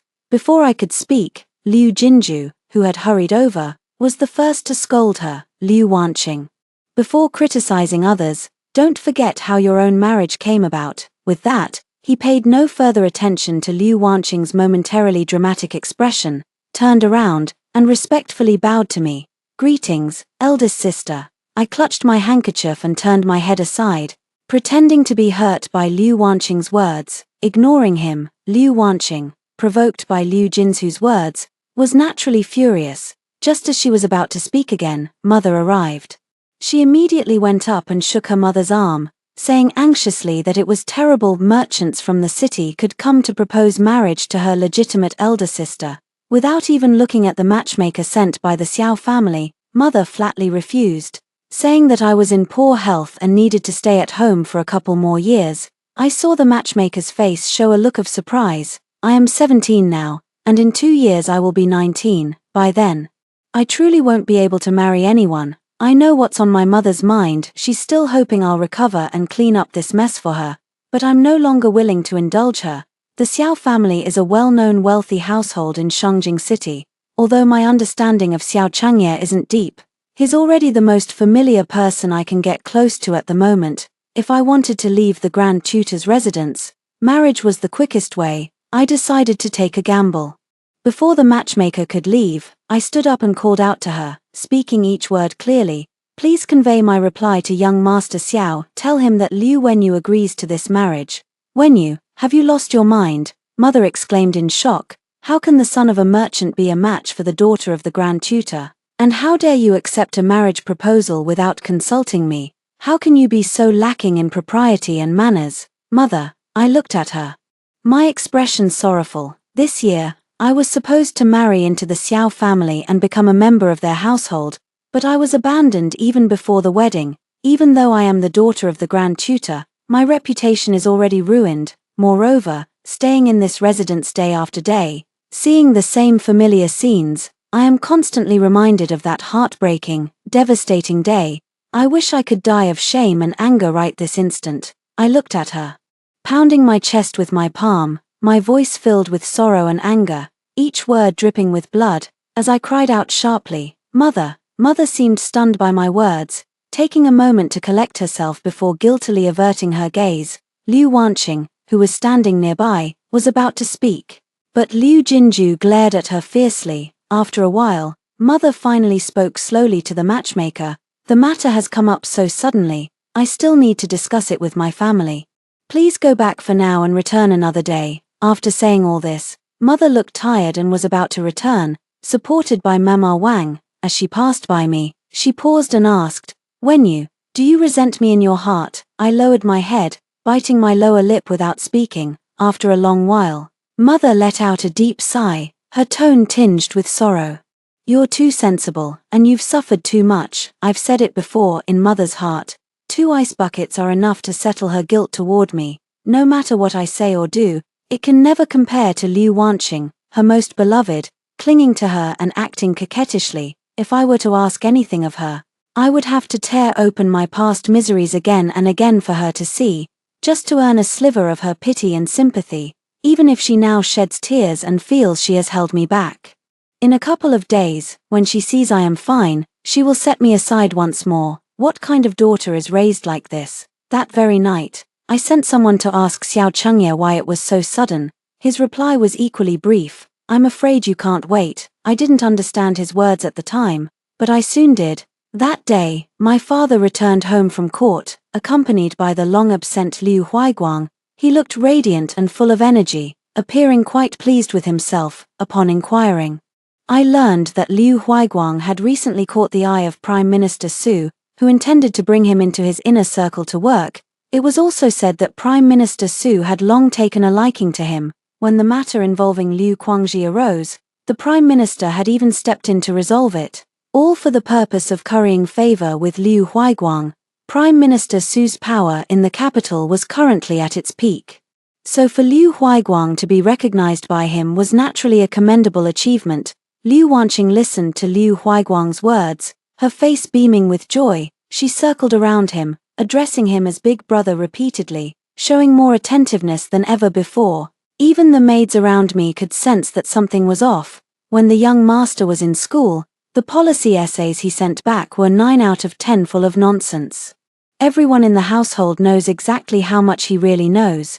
If even he could catch the Prime Minister's eye, then perhaps the Prime Minister is just as incompetent. Sua had become much sharper lately, and even when gossiping in our own courtyard, she had learned to lower her voice. Besides, the Grand Tutor's residence has such a terrible reputation now. Has the Prime Minister been kicked in the head by a donkey? The other maids rolled their eyes at her, thinking she was oversimplifying things. Only Ronga and Liana, who have been by my side the longest, wore worried expressions.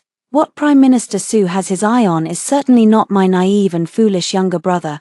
The one he truly wants to win over is my father, who prides himself on being a man of integrity, firmly neutral in court, and trusted by the sage. Liu Huaiguang is indeed flamboyant, but what about my father? By tacitly allowing Liu Huaiguang's high-profile behavior, does this indicate his stance? "Miss," I heard Ronga whisper in my ear, "Prime Minister Su has a nephew who is utterly reckless. In the past 2 years, he has married 3 wives, each of whom died suddenly at home within half a year. Now he intends to marry again, and I'm worried." She didn't finish her sentence, but I understood what she meant. I know my father outwardly upright and honest, yet in his heart, he craves power more than anyone. It's just that he used to be cautious and clear-headed, aware that in the treacherous currents of court politics, he was merely a minor figure with no backing. Aligning with any faction could easily lead to his sacrifice in the next round of power struggles, so he chose to remain impoverished to demonstrate his loyalty to the emperor. But that was in the past. I had Luro discreetly inquire about the treasury long ago. On the surface, the family still only has my father's meager monthly salary as income, yet the household expenses have abruptly reverted to their previous levels despite the current surge in prices, even exceeding them in some aspects. I then understood in my heart that father had already been half pushed, half willingly set on this path. Perhaps it began with the incident involving Liu Guangxi, or maybe even earlier, when he allowed his youngest daughter to bewitch and capture Xiao Liu's heart. He had likely already made his calculations by then. I was abandoned by my father. I finally understood what Xiao Chengye meant when he said he was afraid I couldn't wait any longer. I sent the maids in the courtyard to inquire from the people I had previously instructed during my time as the housekeeper about any recent movements in the mansion, not missing even the slightest detail. The information that came back was a jumble of events, with no clear pattern at all. Roma said that 2 days ago, someone came to the mansion with 2 carts of gifts seeking an audience, but they entered through the side gate. Father never allows anyone in the household to accept gifts, but this time someone opened the door for them, and that person left with a smile on their face. As for Liu Wanqing, one evening she quietly slipped out through the side gate with her maid and didn't return until the moon was high in the midnight sky. Regarding Father, the maid responsible for the study personally heard him say that there would be a happy event in the household soon. Hearing this, I truly felt hopeless about my father. Despite it being a scorching summer day, I only felt a chill running through my entire body. I had originally planned to delay until the Empress Dowager's birthday, then follow the palace ladies to reside permanently in the Western Mausoleum to pray for the nation's blessings. I thought they would gradually forget about me. And as long as I didn't have to stay in this household, anything would be fine. But I never expected that my father truly held no fatherly affection for me, and in the end, he still intended to make the most of my use. At this thought, I couldn't help but feel my eyes welling up. If I had truly been defeated by the broken engagement earlier and then faced such a blow, I'm afraid the outcome would have been dire. Fortunately, the experiences of growing up alone since childhood have tempered my spirit to be stronger than anyone else's. I clenched my teeth, wiped my tears with my sleeve, and instructed Liana, "Go send a message to Xiao Da. I want to see him, the sooner the better." My father wanted to use me to secure ties with Chancellor Su. After all, I was both sick and unloved by Xiao Liu. Marrying that scoundrel nephew of his and dying would be just as well as long as I retained my position as the principal wife after death. The familial bond between the two families would remain intact, and when Liu Wanqing married into the Xiao family, Xiao Liu, who cherished her as if his life depended on it, would naturally become an asset to the Grand Tutor's estate because of her. He didn't even bother to hide his intentions from me. The very next day, he summoned me to his study and, in just a few words, laid out his plan. "I've found you a good match. The other party is from the Chancellor's estate. Of noble birth. In the coming days, return to your room and prepare for the wedding. The young master of the Su family is already on his 4th marriage. If father directly marries his legitimate daughter to him, wouldn't it damage the Grand Tutor's estate's reputation?" Fearing he might detect the coldness in my expression and suspect future changes, I deliberately lowered my gaze, pretending to be wholly concerned for the estate's welfare as I asked him, "Reputation?" I heard my father sneer above me, speaking in a manner I had never seen him display in front of others, utterly unguarded. Only when power is insufficient does one need reputation to fill the void, and now, the Grand Preceptor's residence no longer requires such things. Indeed, after gaining the sage emperor's trust, he ultimately accepted the olive branch from the Chancellor's residence. My father is no longer anyone's pawn. Instead, like Chancellor Su, he has become a master manipulator behind the scenes. This is indeed the time for him to be proud and satisfied. I stood up, and Liu Wanqing, dressed in resplendent attire, had entered the room at some point unnoticed, followed by my 3 younger brothers. Liu Wanqing, her hair adorned with hairpins and ornaments, took a few quick steps toward her father. As lively and nimble as a precious little bird, she shook her father's arm coquettishly, her demeanor sweet and charming. But when she turned to look at me, the malice in her eyes was unmistakable. "Elder sister is truly blessed to marry into the Su family. Such a wonderful match. Both Xiao Lang and I will be wishing you happiness." "Wanqing is right," Liu Huiguang chimed in from the side. "The Su family is a noble household.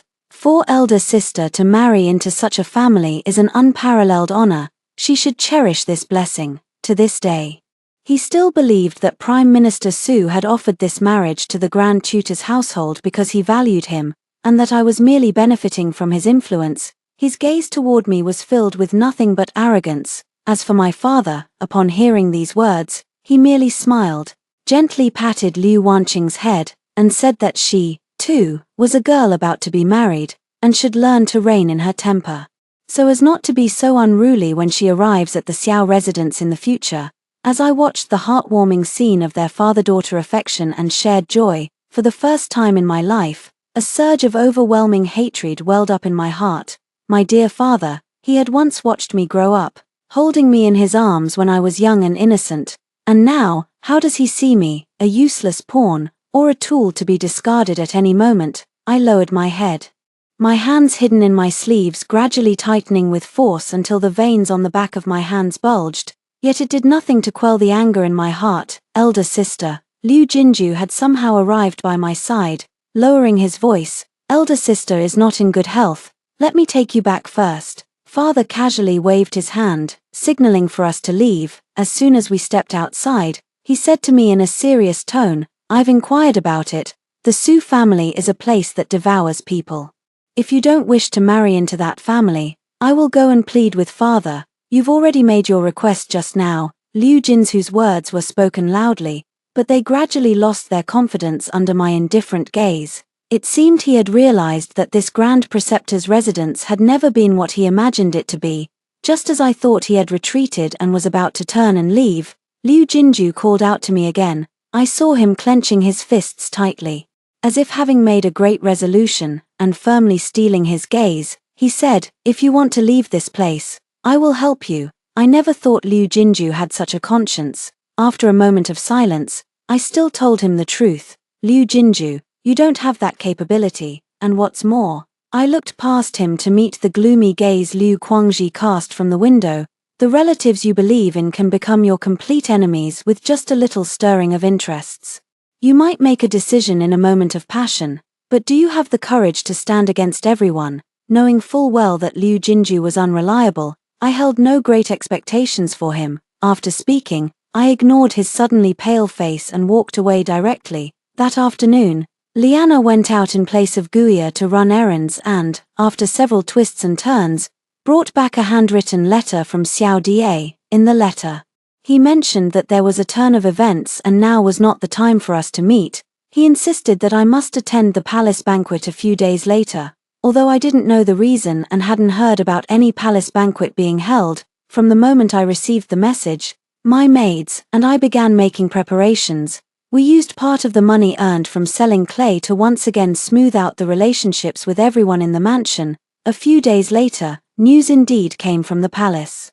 Liana went to inquire and found out that due to the relentless heat over the past few months, the drought in Huangju has worsened. Now, with prices soaring everywhere, only the capital is barely managing to maintain supplies, while many commoners in other regions have tragically starved or died from the heat.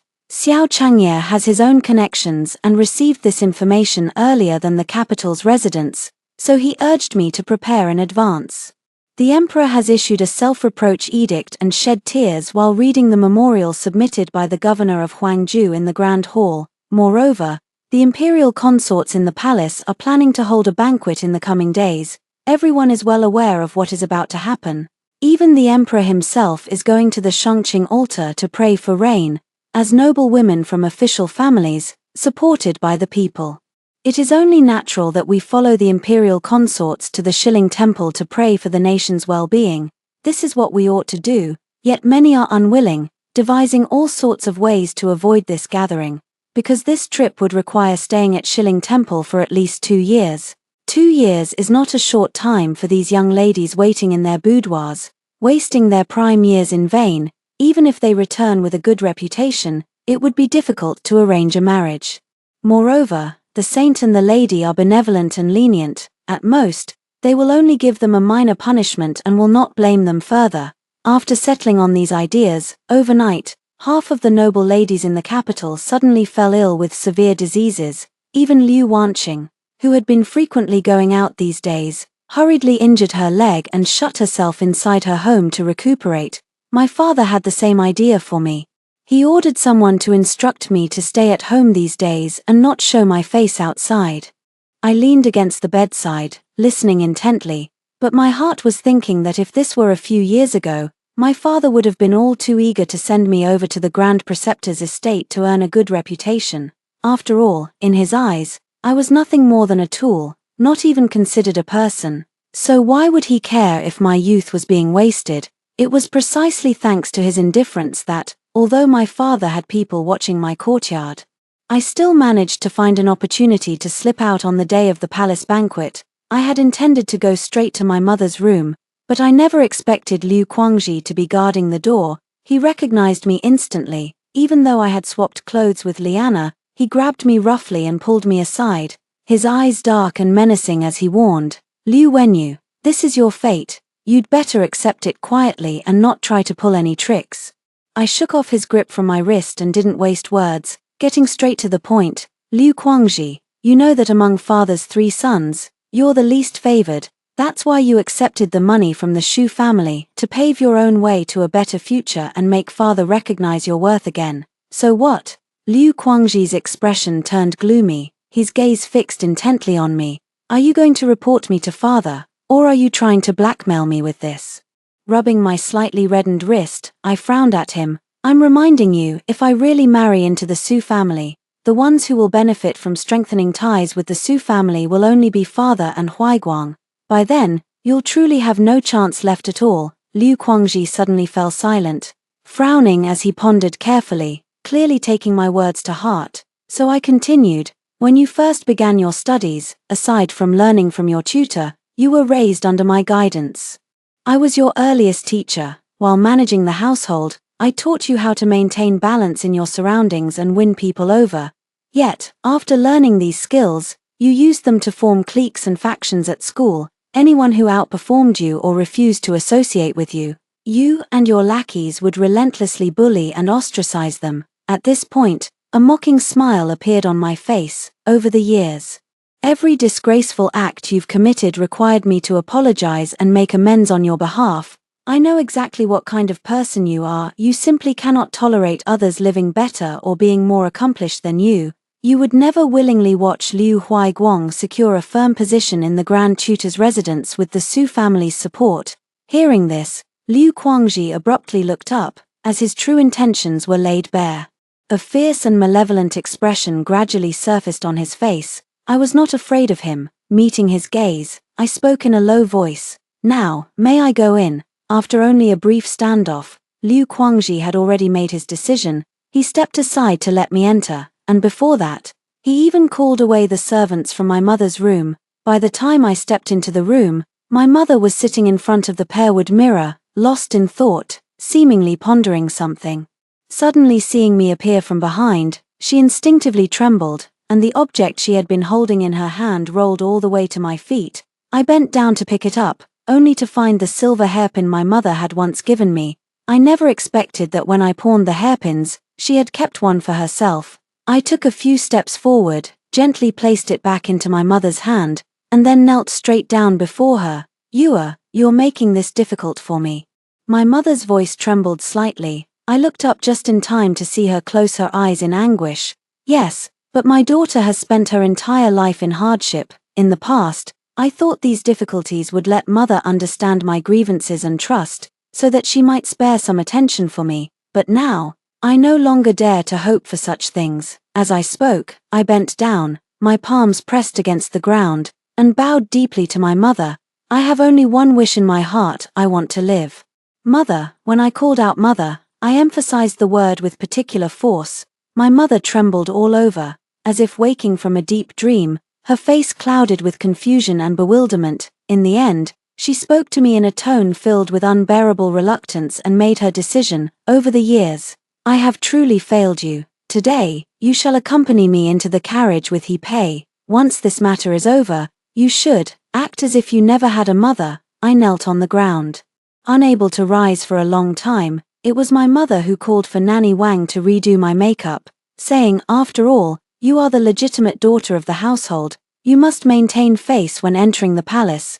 Nanny Wang understood and stepped forward to undo my slightly disheveled hair, then began to style it anew. Pei has been with me since early days, and I have always trusted only her skills.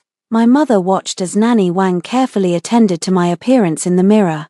Feeling somewhat sentimental, over the years, I never truly took the time to look closely. Now, upon careful observation, I realize that my jade looks so much like I did in my youth. Mama Wang chimed in from the side. They say the mistress risked her life to bring the young lady into this world. So the young lady is sensible, she's here to repay a debt of gratitude. Naturally, she's close to and resembles the mistress.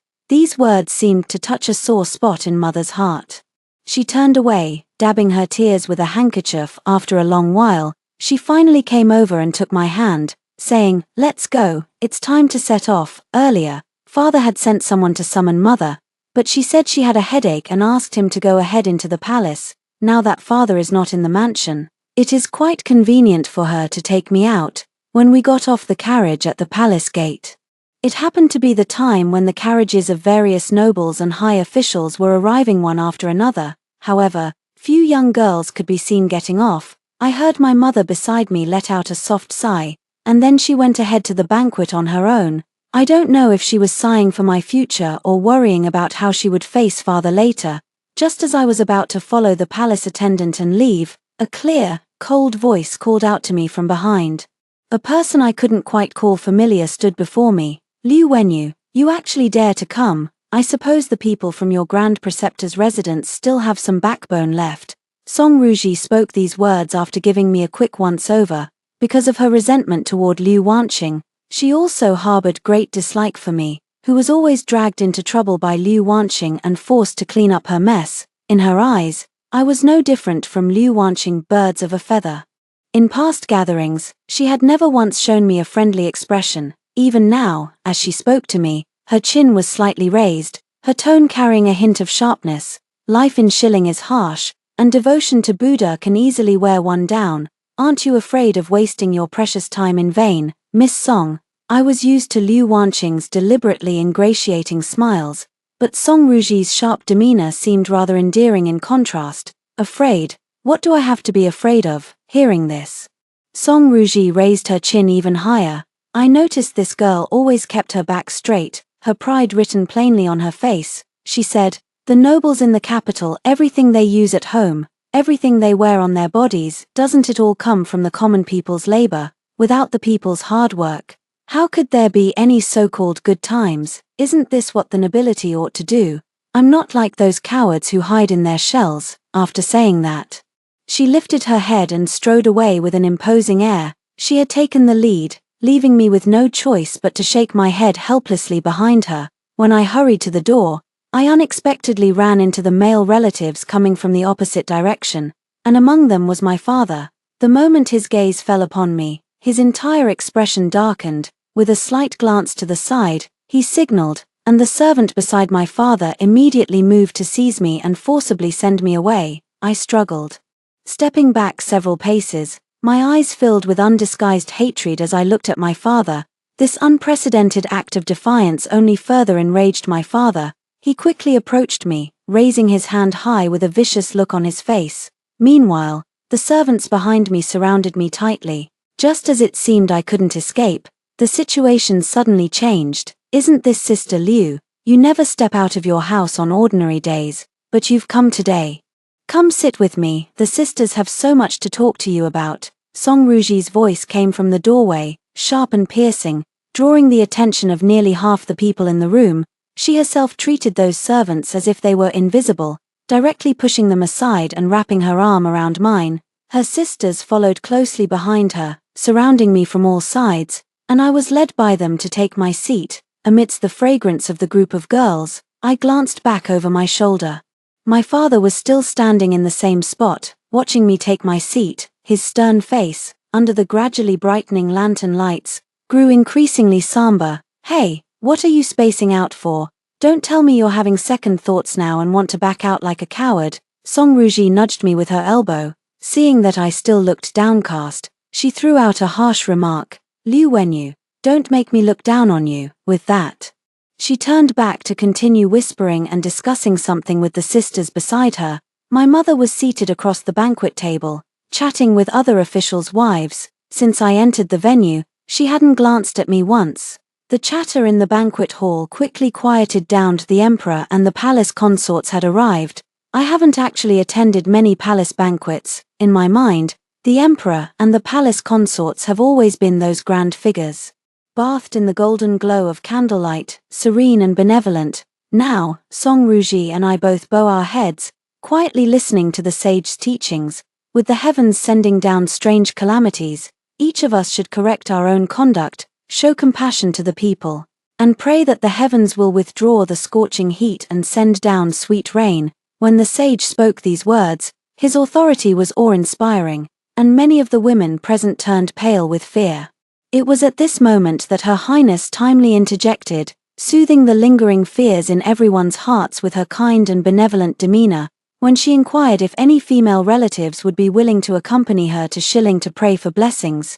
Song Ruji was the first to rise and step forward. After sincerely kneeling before the emperor and the empress, she spoke with a resolute gaze. Song Ruji, the legitimate daughter of the Minister of Revenue, is willing to follow Her Majesty to Shilling and wishes to remain there after the ceremony until the prayers are fully completed. Upon seeing this, the emperor on the high seat clapped his hands and laughed heartily, praising her loudly and declaring that the Song family had a remarkable daughter. Seeing this, Song Ruji's sisters also rose from their seats one after another to make their own pleas.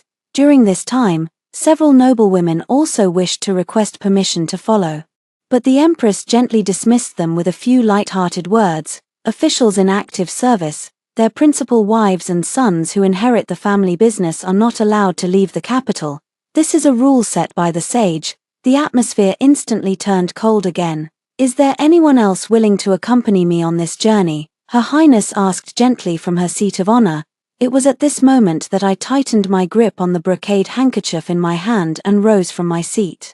Grand Preceptor's daughter Liu Wenyu requests to accompany Her Highness. I knelt in the main hall, performing a respectful bow toward the seat of honor. Her Highness smiled and nodded in approval. Then my father's anxious voice came from the side. My daughter is already betrothed and will be married soon. I beg your Highness to reconsider your command. In the past, Her Highness, being benevolent, would have exempted betrothed maidens from accompanying duties. But now, how dare you? The steward beside the sage emperor sharply rebuked. Seeing this, my father quickly knelt down beside me. In the gradually solidifying atmosphere, the sage emperor suddenly laughed heartily, then asked my father, I recall that the Liu family marriage arrangement has already been transferred to the second young lady. How did the eldest daughter suddenly become engaged? In that moment, I felt the aura around my father completely change, with just a few words. The sage emperor had revealed his close attention to the Grand Preceptor's household. Whatever my father said next would require extreme caution. A wrong answer would constitute the crime of deceiving the sovereign. Yet if he answered correctly, it would expose his dealings with the Chu family right on the surface, practically inviting the sage emperor to investigate. Whichever it may be, it could shatter the father's dream of wielding power second only to one and above 10,000. In the silence, whose cold sweat trickled down from the temple, drop by drop, splashing onto the blue stone floor tiles, I heard my father swallow hard, then take a deep breath before speaking in a trembling voice. My daughter is unruly and untamed. I fear she may offend Her Highness in the future.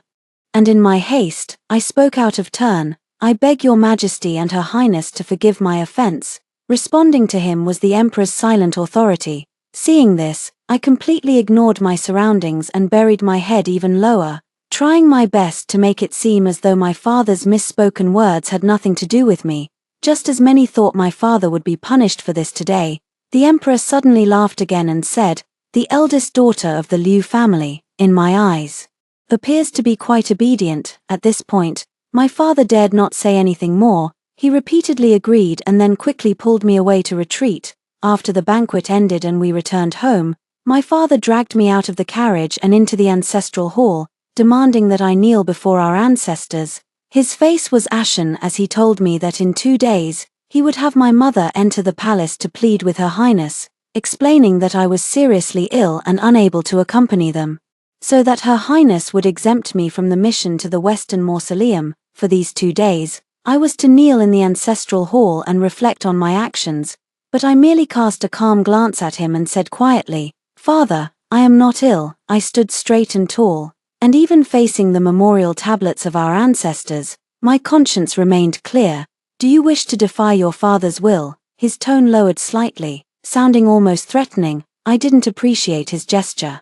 Slightly turning my gaze away as I spoke to him, "Father, do you still remember the days back in Qingju?" Back then, father was a scholar in the village, his family poor and humble. Mother, originally a wealthy young lady, had never known the hardships of life before marriage. After marrying father, her family fell into decline, to the point where she had to pawn clothes and sell hairpins just to buy books for father. The women in the household often suffered from hunger and cold. Compared to now, it was like heaven and earth. As I spoke, I glanced around at the bright lights and the ancestral tablets of the Liu family enshrined high above, raising my voice to question him. With spacious houses and a crowd of servants, isn't this enough now? Father, you must know that when a vessel is full, it overflows. If a person desires too much, they will never be satisfied. And now, the emperor is already warning you, yet you still refuse to stop. Enough. An ignorant woman, what do you know of principles? Father's sharp rebuke cut off my next words. He was so angry that he raised his broad palm to strike me, but I dodged and avoided it. I looked at him coldly, walked to the front hall on my own, and opened the locked main door. Turning back to face him, I said, "For a chosen candidate to take their own life before the ceremony is a grave taboo.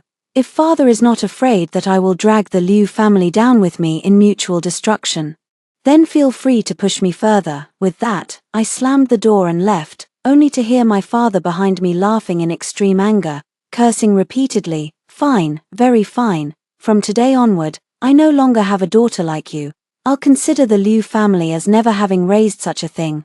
"Gladly," I responded in a low voice, my steps never faltering as I continued forward.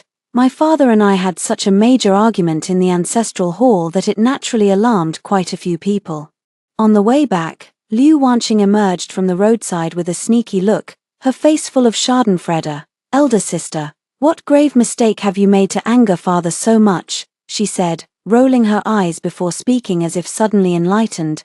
Could it be that elder sister embarrassed herself in front of the sage empress in the palace? I never thought elder sister was not only getting older, but her mind was also becoming unclear. With a crisp slap, Liu Wanqing covered her gradually reddening and swelling cheek, looking at me in disbelief. After a long moment, she came to her senses and tried to retaliate, but I seized her wrist. "I have already accepted the Empress's invitation to pray for blessings on behalf of the Grand Preceptor's residence. If anything happens to me and I cannot go, you will be the one to take my place," I said, leaning close to her ear and whispering softly. "Tell me, can Xiao Liu remain devoted and wait for you for 2 years? But can that formidable old lady in his household wait that long?" I said, abruptly releasing my grip and shoving her away, curling my lips into an unmistakable sneer. 2 years, by the time you return, you'll only be fit to be a concubine in the Xiao family. I advise you not to push me too far, Liu Wanqing." Liu Wanqing stumbled back from the force of my push. When she turned around, her eyes were brimming with tears.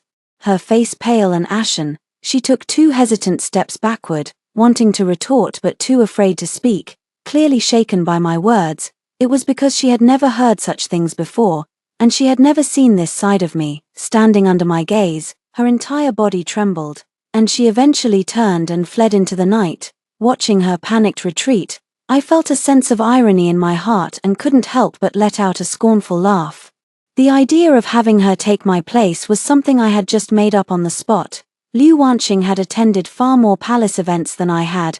If she had spared even a little of her attention from dressing up, showing off, competing for favor at home, and chasing after men, she would have known that everything I said was a lie. After seeing Liu Wanqing off, I turned back to face Liu Jinju, who had emerged from the shadows, and casually flexed my wrist. "What, are you here to provoke me too?" Liu Jinju avoided answering. Instead he bowed to me properly as usual and then said, "Elder sister has now accomplished what she wanted to do. Congratulations." He didn't seem to be looking for trouble, but I still had little patience with him. Besides, I no longer needed to pretend with anyone. Seeing him standing there in silence after speaking, I didn't have the patience to wait for him to say more. I stepped past him to leave. Not far away, I could already see Ronga coming to meet me with a lantern. Just as I passed by Liu Jinju, he suddenly spoke in a low voice. "I truly am a coward without courage. unworthy of the teachings my elder sister once gave me. My footsteps didn't stop, and Liu Jinzu's voice was very soft, as if he were speaking to me, yet also as if he were talking to himself. He said, "The lesson my elder sister is now teaching by example is something I will spend my entire life reflecting on. I will also strive to develop the same courage as my elder sister." By the time his words faded, I had already walked quite a distance. Ronga, who had come to fetch me, checked me over from head to toe. Only after confirming I was unharmed did she take my arm and leisurely walk with me toward my courtyard. Just now, Liu Jinju said one thing that was correct. What I wanted to accomplish has been achieved. How the Liu family thinks, lives, and survives in the future has nothing to do with me. The departure with Her Highness to the Western Mausoleum is scheduled 3 days from now. During these 3 days, the gate of my courtyard has been more desolate and lonely than ever before. My father thought this was a lesson for me. In his eyes, children who have lost their parents' care have no promising future. Little did they know, this actually made me feel more at ease. I, along with Liana and the others, quietly transferred all the silver we had saved over the years. Then, I went out to meet Xiao Chengye once more. He truly is a man of deep loyalty and righteousness. Knowing that no one in the mansion would prepare luggage for me, he straightforwardly told me that he had arranged an entire convoy for me, and that I should just take them with me on the day of my departure. Upon hearing this, I repeatedly refused. I was going to pray for blessings, not to live in luxury. Seeing my reaction, Xiao Chengye showed a deeply moved expression and said, "Miss Wenyu, I always knew you were the most practical person. Ever since our first meeting, I had a feeling that you would be the one in this world who is most suited for me." Ahem. Xiao Zong lightly coughed beside me, covering his mouth with a fan. Xiao Chengye snapped back to reality and immediately corrected himself. But being good at managing a household doesn't mean living a life of hardship. The reason I work hard to earn money is precisely to provide for my wife's expenses. Whether as a wife or a fiancé, I would never allow you to suffer or feel wronged. Only now did I finally understand the source of Xiao Chengye's subtle, almost imperceptible affection for me. It actually began from the very first time we met, back in the capital, when a prominent figure was celebrating his birthday. Both Xiao Chengye and I were among the invited guests, yet we were both relegated to the periphery. He was a man with handsome features, and just by his overall demeanor, one could tell he possessed an extraordinary aura. However, at that time, he had not yet taken over the Xiao family and was merely a simple rich second-generation heir. The powerful elites looked down on him and were unwilling to associate with him. Seeing me dressed plainly and sitting at the edge, he assumed that I, like him, belonged to the common class and took the initiative to ask for my name. When he found out I was from the Grand Preceptor's residence, he was especially taken aback. Then he became curious about how I used tea to soak the tofu, arranged a full plate of meat in front of me, and left the most exquisite and expensive pastries untouched on the side. I explained to him that among the nobles in the capital, there is a rule of not finishing all the food on one's plate. If you clean your plate, you'll be ridiculed by others. So when I eat, I make sure to fill myself up first. Among all these dishes, only the pastries are the least filling, so I leave them aside, eat the meat first, and then drink some water. After a meal like this, I can feel about 60 to 70% full, successfully holding out until the next meal. As for the leftover intact pastries, they are actually the easiest to carry and preserve. After the banquet, they are often collected by the servants and taken home to share with their children or elderly family members, so nothing goes to waste. Xiao Chengye seemed a bit stunned by what I said. Seeing his reaction, I continued to explain to him, in the capital, eating only refined rice actually doesn't keep you full. If you're doing heavy labor, you need to mix in some coarse grains as well. The cheapest shrimp skins on the market are bought by the pound, stir-fried until fragrant, then pickled with vinegar. They make the most satisfying snack to enjoy during idle moments.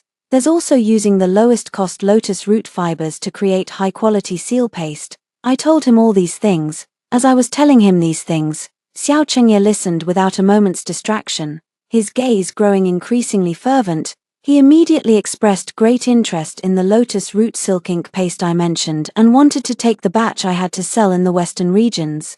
A few months later, when Xiao Chengye followed the family head on his first trip to the western regions, he took the initiative to contact me. He truly was a born merchant, his words flowing like a silver stream when promoting his goods. He sold those ink pads at prices I never dared to imagine. I thought that with Xiao Chengye's shrewdness, he would naturally take a cut for himself, but he didn't take a single penny, giving me all the proceeds he obtained. I used to struggle to understand his actions. At first, I thought he just wanted to offer me a few benefits to secure long-term cooperation, but as it happened more often, I began to think he pitied me for living more modestly than other nobles. Now, looking back, I realize he was actually working hard to secure his own lifelong happiness. Xiao Chengye seemed a bit uneasy when he noticed my prolonged silence. Under Xiao Zong's teasing gaze, he raised his cup and drained it in one go.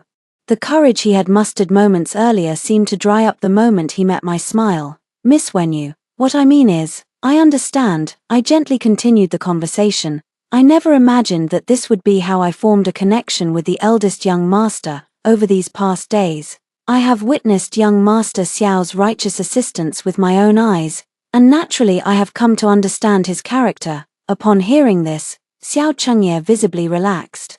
I couldn't help but chuckle inwardly. This merchant who was usually so eloquent with words had suddenly become tongue-tied. However, I still had concerns lingering in my heart. After careful consideration, I said to him, by making this marriage promise to you without my parents' knowledge, I have already bypassed proper protocol. Now with my upcoming 2-year journey to Shilling, I wonder if young Master Xiao. I left the rest of my words unspoken.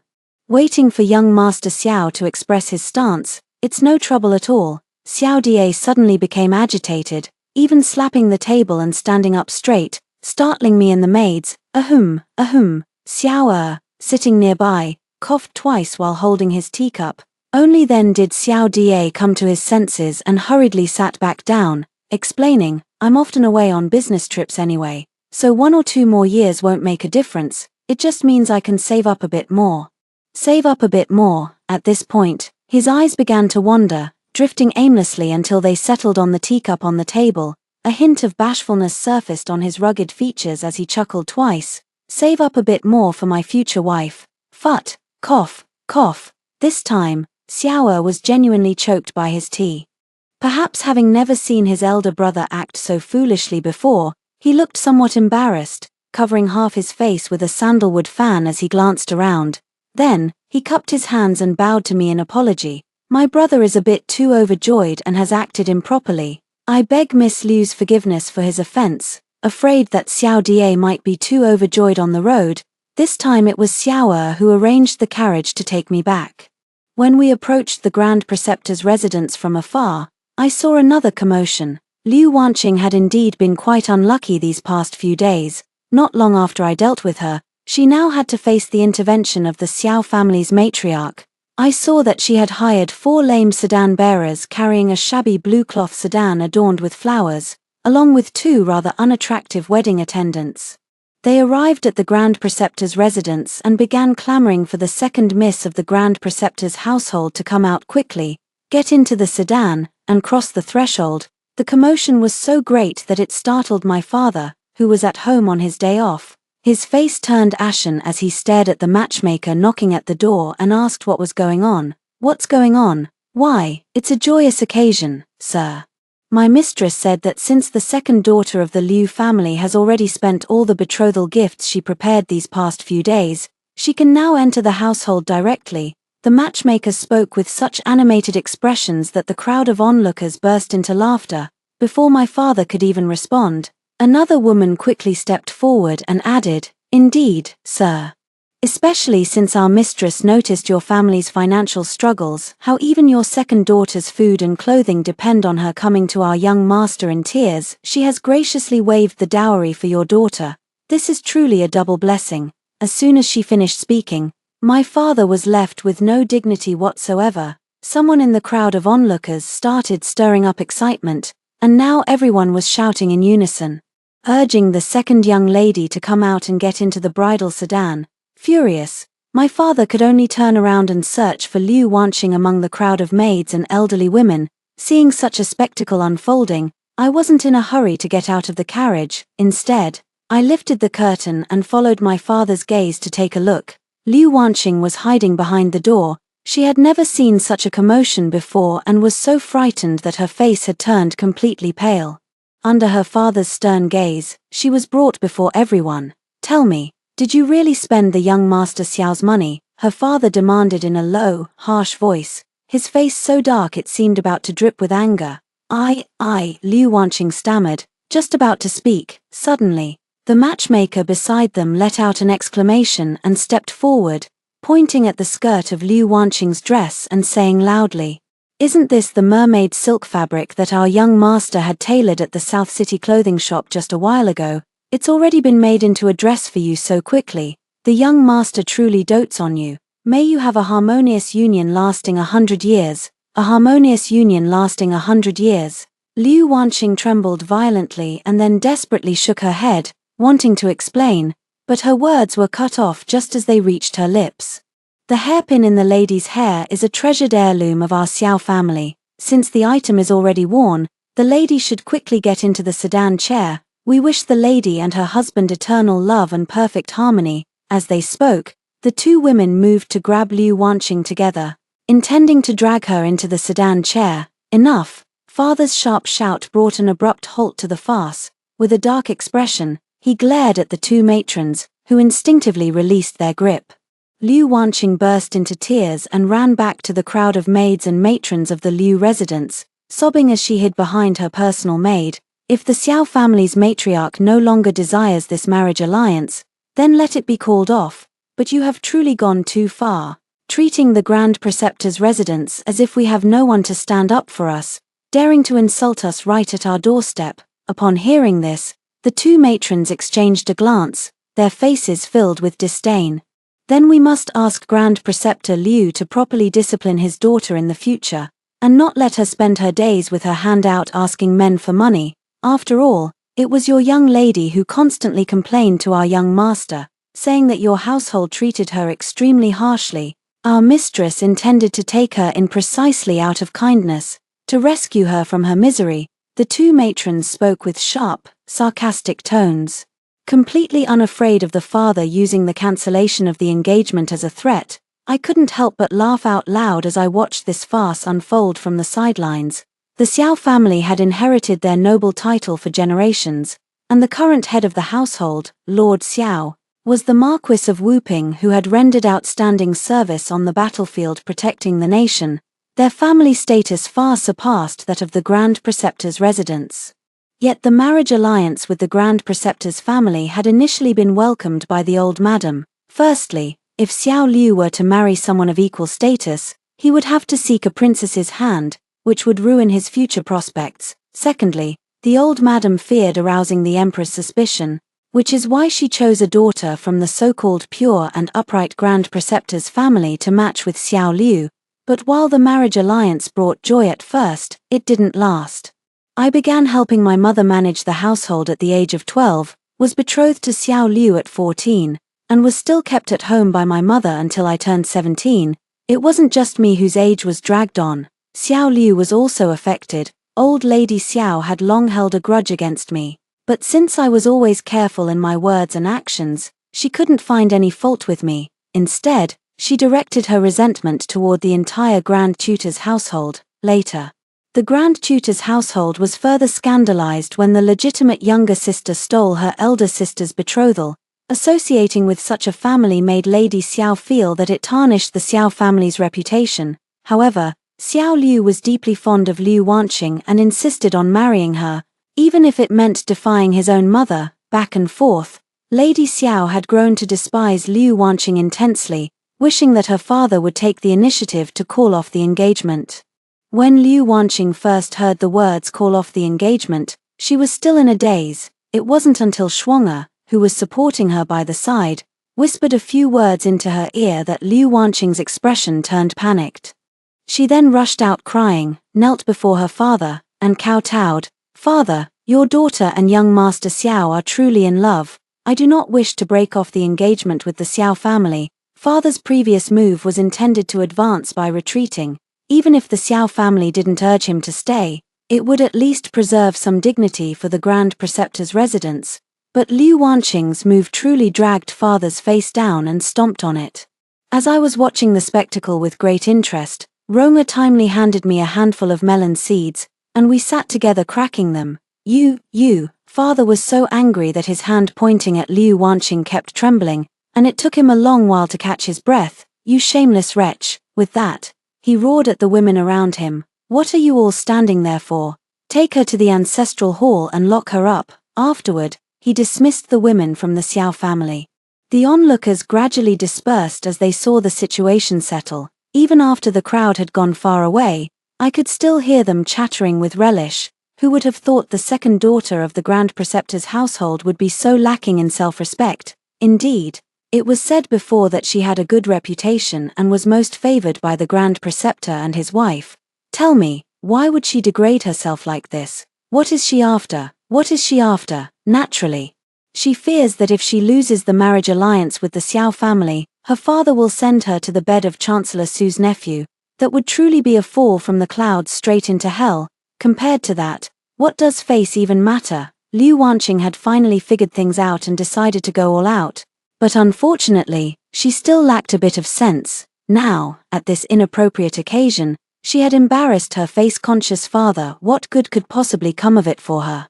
Liu Wanqing was punished severely. Just when I thought I could finally have some peace, I ran into her again. It seems I had underestimated her determination to make me miserable. She had knelt all night in the ancestral hall before the memorial tablets, and her legs were far from steady. Yet, the very next day, before I could leave the house, she dragged her bruised and battered body to block my path at the gate of my courtyard. A servant saw you getting out of Xiaoer's carriage yesterday. I never expected that the first words to come out of Liu Wanqing's mouth would be this. Then I heard her continue. First, you took it upon yourself to promise marriage to eldest Xiao, and then you went to seduce the second son of the Xiao family, Liu Wenyu. You are truly the most shameless woman in the world. She spoke viciously, as if trying to vent the endless resentment in her heart. Seeing that she was spouting nothing but meaningless words, I decided to simply walk past her and leave.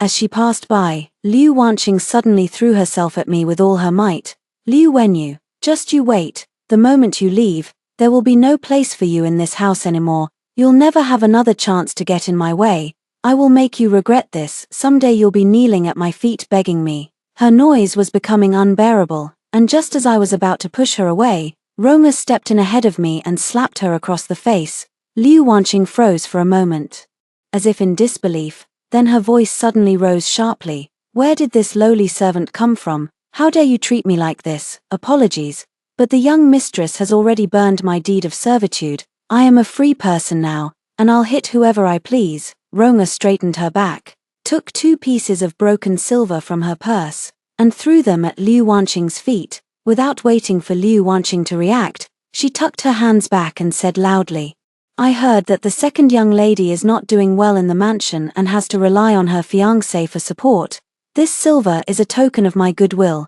Consider it compensation for the slap I gave you. Liu Wanqing had never been treated like this before. She screamed hoarsely at the mansion guards. Seize this lowly servant. I want to beat this lowly servant to death. Quickly, beat her to death. Wanqing, you do not have the authority to take someone's life so recklessly. I stepped forward, gently cupping her cheek that Roma had slapped, my thumb brushing over the swollen handprint on her face. Softly, I said, moreover, if this causes me to miss my appointment with Her Highness, the entire Grand Preceptor's mansion will suffer because of you. Tell me, what punishment do you think you would receive from the Emperor and Her Highness? The punishment might not actually be severe, but my tone was truly chilling. I could feel Liu Wanqing trembling under my palm. I moved my hand down to her shoulder and patted it gently. Don't make me angry. All right. In the end, I managed to leave the mansion smoothly with Roma, who insisted on seeing me off, saying she could only feel at ease after watching me depart. Fearing that Liu Wanqing might retaliate against her later, I urged her to seek refuge with the Xiao family after I left. As for the other maids, they had already been settled. Now, the courtyard that belonged to me in the Grand Tutor's residence was completely empty. I gently squeezed the hand of Roma, who was clutching my sleeve and sobbing uncontrollably, softly comforted her a few words, then turned and walked away. As I was about to board the carriage, a sudden thought struck me. I felt an intensely familiar gaze fixed upon me from a distance. I turned around and saw Xiao Changye waving energetically at me from the far end of the street. He was grinning broadly, mouthing silent words as if telling me not to worry about anything here. The gloom in my heart completely lifted. I smiled back at him, then lifted the curtain and settled into the carriage with peace of mind. Song Ruji had already taken her seat in the carriage, now resting her chin in her hand as she gazed absent-mindedly out the window. She heard me come in, but only glanced back indifferently before turning once more to stare motionlessly out the window, leaving me with nothing but her stiff, unapproachable silhouette. She remained in this state the entire journey, silent and lost in thought. She paid me no mind, and I made no effort to speak to her either. All the way, I was mentally planning what to do once we arrived at Shilling Temple.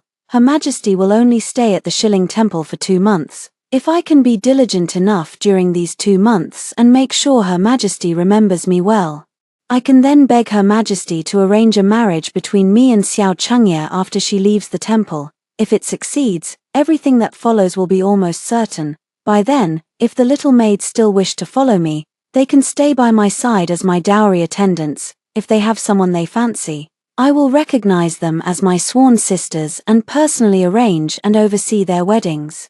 At this thought, a surge of emotion, belatedly realized, began to boil within my heart. I could already envision a life entirely different from the past. Even if I only get a taste of its sweetness, it would be enough to make me strive with all my might to pursue it. I can finally break free from those chaotic and oppressive past experiences and live for myself for once. Not only that, but I also think that since Xiao Da cares about me, if he truly treats me well in the future, then for the rest of my life, I want to live happily with this person who genuinely loves me.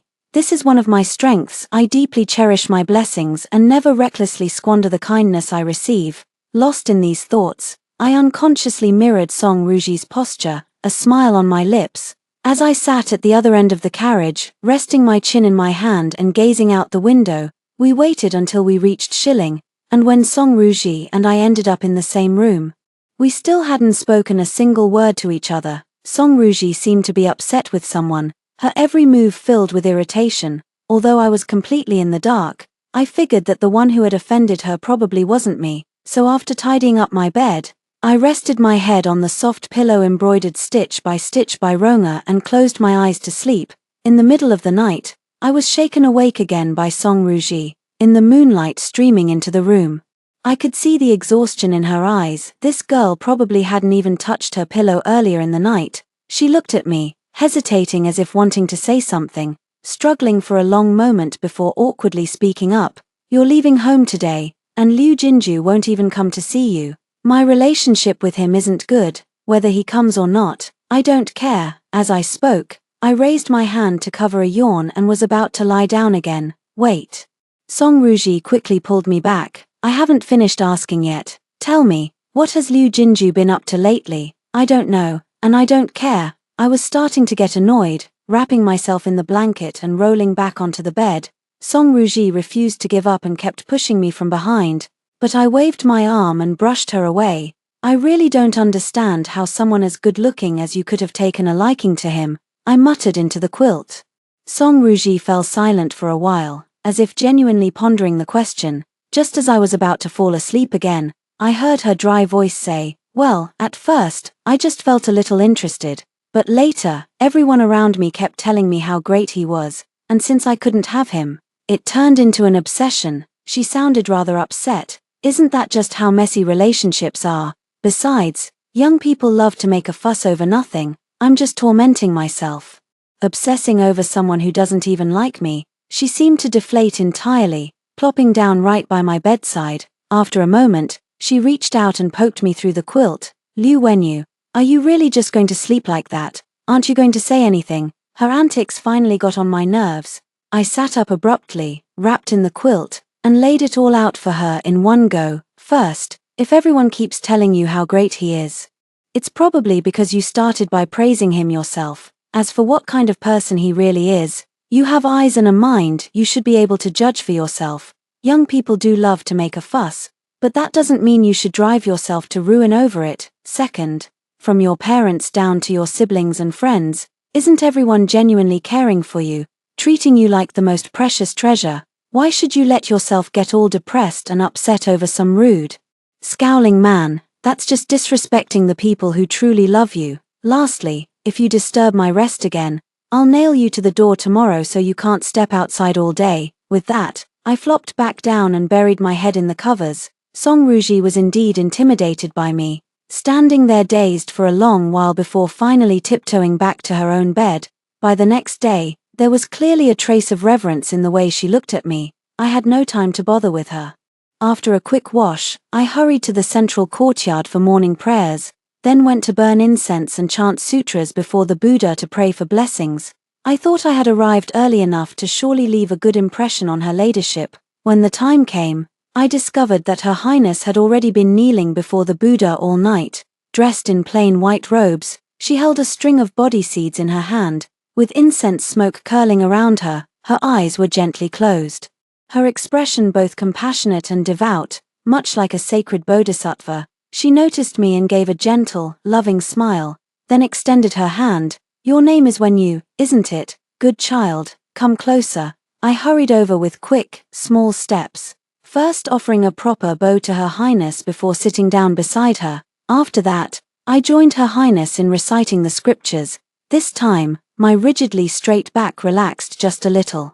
I felt ashamed before the Empress and the Buddha for the calculations in my heart. Thus, I stayed by the Empress's side and spent the first month and a half after arriving at Shilling Temple. A small incident occurred during this time. Refugees fleeing from Huangju, covered in wounds, barged into Shilling Temple. At that time, I was reciting scriptures before the Buddha with a group of noble ladies. Everyone was startled by the sudden appearance of unfamiliar men.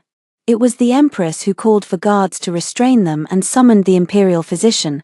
When that man burst in, he was nearly breathless. The imperial physician managed to rouse him, but he could only utter a few faint words before falling unconscious again.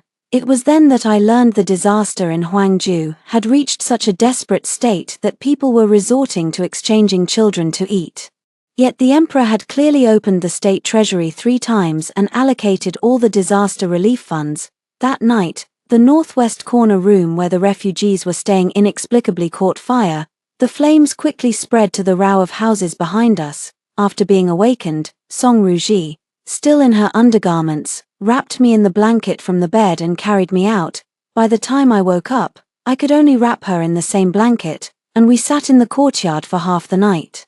Fortunately, it was the empty room next to ours that burned down, and both Song Ruji's and my belongings remained intact. However, someone had set fire to Shilling Temple, and this was no small matter. Her Majesty had to return to the palace immediately. At our parting, she called me to her side and gently stroked my hair like a mother, softly saying, "Good child, I have kept your efforts in mind these past days. If you have any requests, won't you tell me?" For a moment, my eyes grew warm and moist. At first, I had intended to curry favor, but later, it was because I genuinely admired Her Highness and was willing to work alongside her for the people. And now, Her Highness told me that she had seen everything I had done, so, even without deliberately showing off or striving for recognition, the efforts I had made could still be seen. Suppressing my somewhat choked breath, I knelt once again before Her Highness, begging her to bestow marriage upon Xiao Changya and me.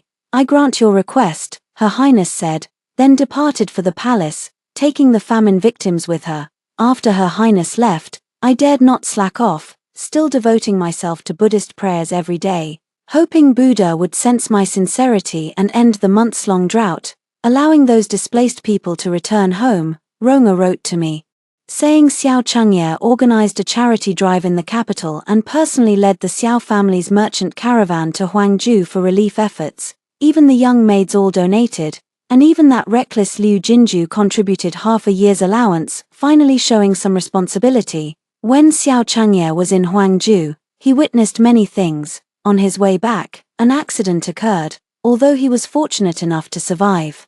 He was severely injured and likely wouldn't be able to travel again this year. Later, Xiao Changya's letter also arrived, telling me that Ronga's words were just teasing me and that I shouldn't take them seriously. I held those 2 letters in my hands, reading them over and over again, feeling a pang of sadness in my heart. Finally, I took out the box from my bundle and carefully stored them away with great care. From then on, Xiao Chengye would write to me from time to time. Xiao Chengye had money, and with it, he could access information that most people could never know. Everything that happened in the capital was relayed to me by him, without a single detail missing. From his letters, I learned that the Liu family had now become sworn relatives with the Su family, with Liu Huaiguang forming a sworn brotherhood with the nephew of Chancellor Su. In the end, father had managed to board the Su family's ship, which was inevitable. Ever since he was reprimanded by the emperor but still insisted on sending me into the chancellor's residence, I had understood that he was already deeply entangled with the Su family in terms of shared interests. For a time, the Liu family became the talk of the capital, and the marriage between Liu Wanqing and Xiao Liu was once again stabilized. Everyone envies the Grand Preceptor's residence, for it has won the emperor's favor and is also under the protection of Prime Minister Su. Yet at this very moment, Liu Jinju chose to pack his belongings and quietly slip away from the side gate of the Liu residence one night. He left a farewell letter for his mother, in which he said he was going to the borderlands to join the army. In the first half of his life, he had done nothing but foolish things and had a cowardly nature, not even comparable to a woman like his elder sister, truly unworthy of being a man. Now, he was leaving the future his father had arranged for him to personally seek what he wanted to pursue in this life.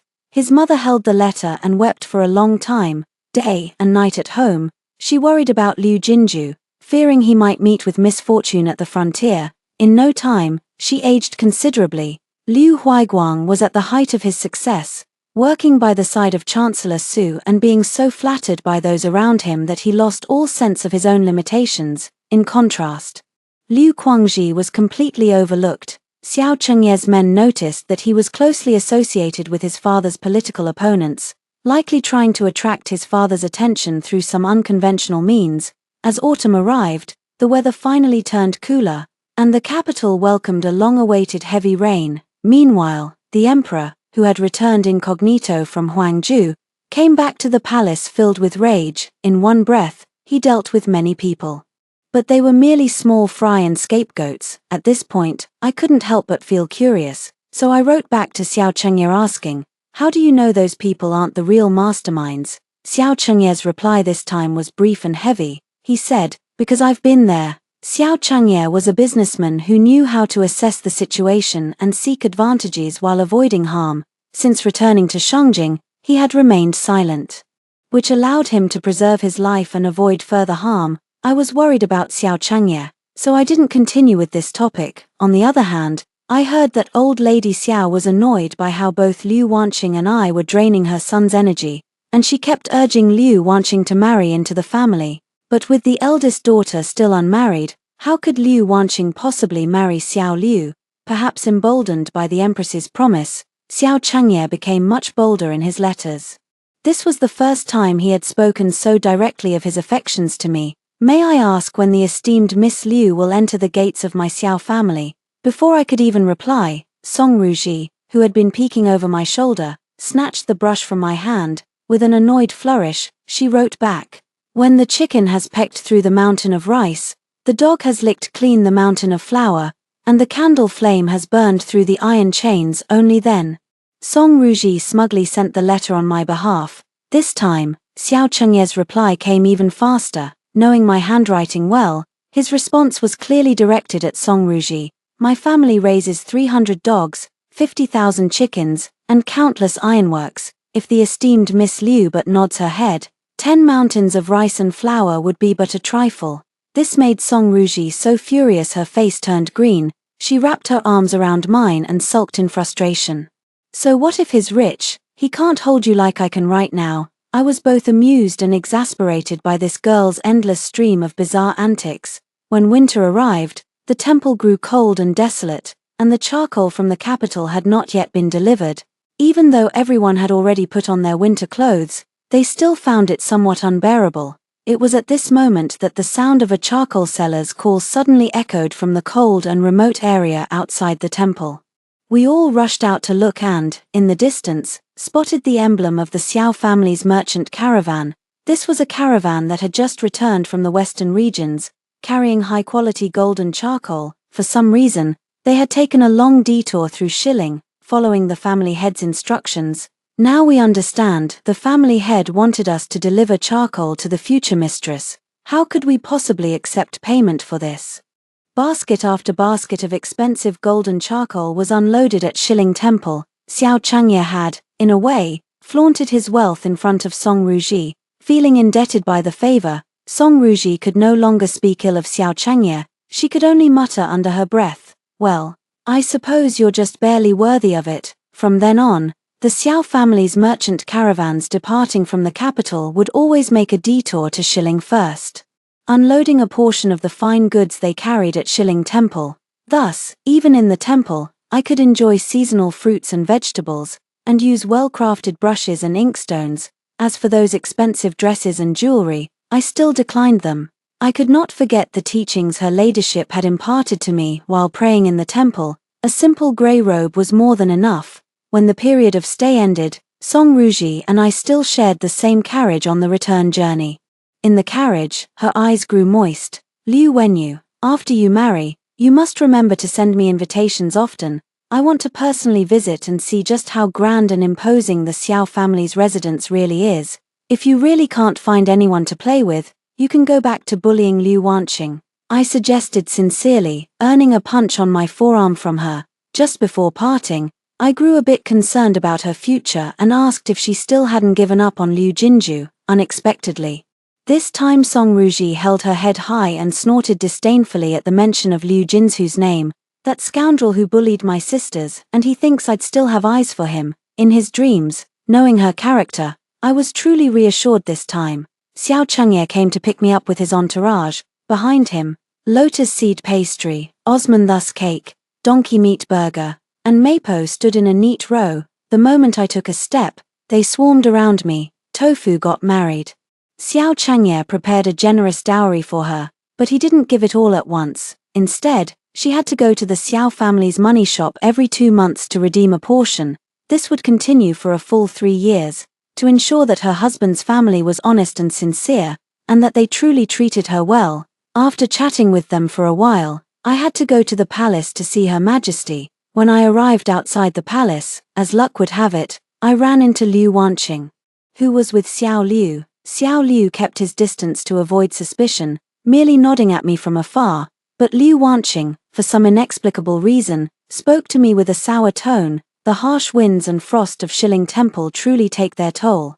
Sister, you look much older." Indeed, praying and chanting scriptures require ascetic practice and sincerity. Otherwise, it would be difficult to move heaven and earth, I replied calmly. Those who heard my words looked at me with a bit more respect. Liu Wanqing's expression darkened, but before she could speak, Song Ruji's voice arrived. "That's true. I've never heard of anyone returning plump and radiant after paying respects at Shilling Temple. Sister Liu has a unique constitution. If she hadn't suddenly fallen ill on the eve of the palace banquet and been unable to leave home, she might have been the one to try it." Well said. I couldn't help but silently praise Song Ruji in my heart. Xiao Liu's attitude toward Liu Wanqing has also become ambiguous lately. I heard he's been caught between Liu Wanqing and the old Madame Xiao for 2 whole years, and his former affection for her has long faded. In the past, he would have been the first to rush out and defend his dear sister, but now, he only remained silent for a moment before speaking to us. "You two ladies have made great contributions to the country, and your character is indeed noble. Wanqing is young and ignorant of proper etiquette, and has offended you both. I ask for your forgiveness." I remained silent, and Song Ruji didn't even bother to look at him properly. She came over, linked her arm with mine, and sneered, "And this is what they call young? Why waste words on someone so blind and foolish?" With that, she pulled me into the palace. All the way, her back was ramrod straight, just like before, a proud peacock. It had been 2 years since we last met. Yet Her Majesty remained as kind and gentle as ever. Standing beside the emperor, she still resembled a sacred bodhisattva. After Song Ruji, the other noble ladies, and I reported our duties, Her Majesty kept us for a brief conversation before we each returned home. Due to the Empress's arranged marriage, I still left from the Liu residence to be married. Even though my father was unwilling in countless ways, he still prepared a rather generous dowry for me. Xiao Changye had someone calculate the nearest auspicious date and couldn't wait to bring me home. Liu Wanqing was equally impatient, wishing I would leave again the very next day after returning home, but when that day truly arrived, and she saw Xiao Zong dressed in fine robes, riding a tall horse as he accompanied Xiao Changye to welcome the bride, her eyes suddenly reddened. The grand procession for the Grand Preceptor's daughter's wedding was immense.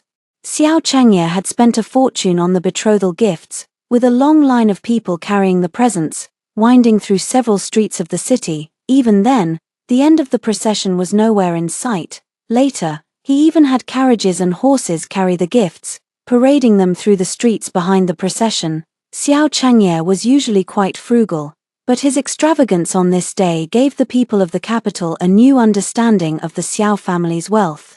Even her father wore a rare smile, as if he felt he had finally regained some face. But soon, just as Xiao Changye and I were about to perform the wedding ceremony, a servant came to report that all the betrothal gifts had been moved into the 3 mansions Xiao Changye had prepared for me outside the capital. Not a single item made it into the Liu family. I couldn't help but laugh under my red bridal veil, may the Buddha forgive me, and my father was so furious that he stormed off on the spot. This is better. I never wanted to kneel to him in the first place. After my father left, Xiao Changye carried me on his back, stepping over the threshold and into the wedding hall. Xiao Changye and I bowed to heaven and earth, then to my mother and his parents. When it came time for the couple's bow, I noticed his hands trembling nervously beneath his sleeves. I couldn't help but reach out and gently cover the back of his hand with my palm. Xiao Changye held my hand in return. And through the crimson wedding veil, we both smiled at the same time. Afterward, I was escorted into the bridal chamber. Just as I was sitting there, holding the wedding handkerchief and expecting to wait for some time, the door suddenly opened. Immediately, I heard the servants outside shouting, "The young master is scattering money. Everyone, hurry to the main hall to get some." The crowd that had come to tease the bride and groom instantly vanished, and Xiao Changye walked straight toward me. When the bridal veil was lifted, I raised my head, the candlelight flickered in my eyes, and we looked at each other and smiled. Xiao Changye's handsome face was tinged with a faint flush. It seemed that even after distributing money, he had still been made to drink quite a lot. "Are you hungry?" I nodded, and so he sat down beside me, reached into his sleeve, fumbled for a while, and pulled out a packet of beef slices wrapped in oiled paper, handing it to me. On our wedding night, we ate roast beef by the light of the dragon and phoenix candles. Halfway through the meal, Xiao Changye suddenly remembered that he had just chased away the wedding matron, and there was no one to guide us through the ceremonial sharing of the nuptial cup. Xiao Changye hurriedly went to call her back. When the wedding matron returned, her face was full of awkwardness. But she forced a cheerful expression as she poured the wine for the two of us. The moment our arms intertwined, Xiao Changye whispered softly in my ear, saying, "My dear, I will treat you well for the rest of my life." Half a year after I married Xiao Changye, the Prime Minister's residence collapsed. The embezzled disaster relief funds from Huangju had always been a source of pain in the emperor's heart, especially after he personally witnessed commoners, driven to desperation by hunger, eating dry mud from the ground and dying from overeating. After returning, the emperor was unable to sleep day and night, and many more white hairs appeared on his head. Now, the whereabouts of the disaster relief funds have finally been uncovered. The money intended to save the people's lives had been transformed into the golden embroidery on Prime Minister Su and his clan's garments, the fine wine in their cups, and the tears in the eyes of the dancers who were everywhere in their mansions. The emperor was furious. Prime Minister Su's family property was confiscated, and he was beheaded at the Eastern Market. The Grand Tutor's residence, which had close ties with the Prime Minister's office, was also implicated. His father was dismissed from his post and exiled, and by a twist of fate, the place of his exile was none other than the very place he had originally come from, Qingju. Back then, he had set out for the capital with high hopes and ambitions, but now, returning to his hometown, he was still covered in the dust of failure. More than a decade had passed, yet it felt like nothing more than an illusory dream of a fleeting life. What cut even deeper was that the indictments detailing his crimes were submitted by his own son, Liu Guangxi. Liu Guangxi managed to offset his merits and faults, remaining in Shangjing. Unfortunately, his ambitions were too high, and he did not hesitate to betray his own father to gain favor from his superiors. However, after the Liu family lost power, he never managed to make any significant impact in his life. Liu Wanqing was unwilling to return with her father to endure hardship. On the eve of the Grand Tutor's downfall, she packed her belongings and fled overnight to the Xiao residence. Those who elope become concubines. Liu Wanqing, who once fought to be the treasure in everyone's hearts, now became a nameless and unrecognized concubine in the Xiao residence. This time, Xiao Liu did not defy the old lady of the Xiao family for her but instead tacitly accepted the arrangement. Later, it was heard that Liu Wanqing refused to fade into obscurity. After failing to regain Xiao Liu's favor, she attempted to seduce Xiao during an outing to the temple. Unfortunately, despite her painstaking efforts to arrange a chance encounter, she was caught by the maids of the Xiao residence before she even had a chance to see him.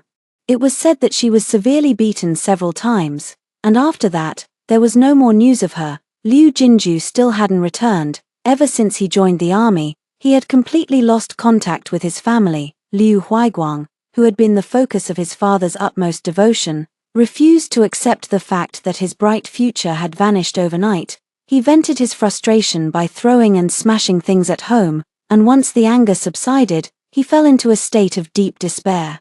From beginning to end, only Mother seemed satisfied with the arrangement to return to Qingju. At our parting, I went to see her off and quietly slipped a 100-tael silver note into her hand. I told her to keep it safe, for she must learn to manage everything on her own from now on. When Father returned to Qingju, he encountered the refugees who had fled from Huangju. Those people hated him so deeply that they wished they could devour his flesh and blood.